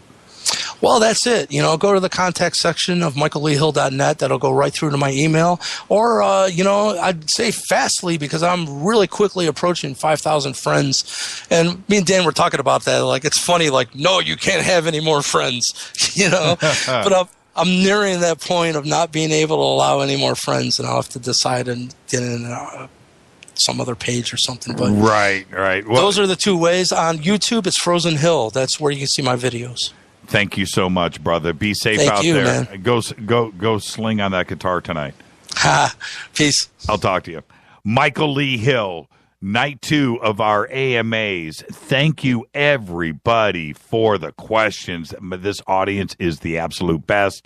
Thank you for the phone calls. I tried to get them all in. I didn't get them all in, but I tried. I tried to get all of the questions in, and there might have been a couple of stragglers, but I did my absolute best. Thank you for Michael to come in and spend his time and hang out with us and absolutely field every question that was thrown at him. And it was just, oh, man. I got to tell you, I caught myself tonight sitting here looking at the studio floor between my legs, down at my feet, listening to what he had to say. And that for me is, I do it kind of like but tonight, I was just like you. I was listening. And I want to thank everybody for that. Absolutely an unbelievable show. Tomorrow night, Leo Zagami is going to be here. And Leo's going to be live from Rome, Italy. I have his book, and I'm going to pull it up right here. I've been reading it every single day. Confessions of an Illuminati. You've got to go and get this book. You can get it from CCC Publishing. You can go to their website and check it out. This book, I got to look at the studio clock here. I don't want to run out of time. This book is literally, it's 400 pages long with really small type. It is jam-packed, illustrations, everything else. It is one of the most fascinating reads, and I read a lot. Confessions of an Illuminati. Tomorrow night is your opportunity to speak with an Illuminati. And this is Fade to Black. Thank you, Michael Lee Hill. AMA week all week long. Fade to Black's executive producer is Rita Kamarian. Show is produced by Hilton J. Palm, Mark D. Kovar, LJ3, Renee, Mark Dunbar, and Jonas. Thank you, Dennis. Thank you, Dennis, for clogging up the F2BQ. Thank you, Bob. Fady by Dale. Webmasters Drew the Geek. Music, Doug Aldrich. Intro, Spaceboy, spaceboymusic.com. Faded Black is produced by KJCR for the Game Changer Network. Syndication is KGRA The Planet. Tomorrow night, Leo Zagami. This broadcast is owned and copyrighted 2015 by Fade to Black and the Game Changer Network. It cannot be rebroadcast, downloaded, copied, or used anywhere in the known universe without written permission from Fade to Black or the Game Changer Network. I'm your host, Jimmy Church. Follow us on Twitter at JChurchRadio. I want everybody to be safe. Go Beckley Teppy.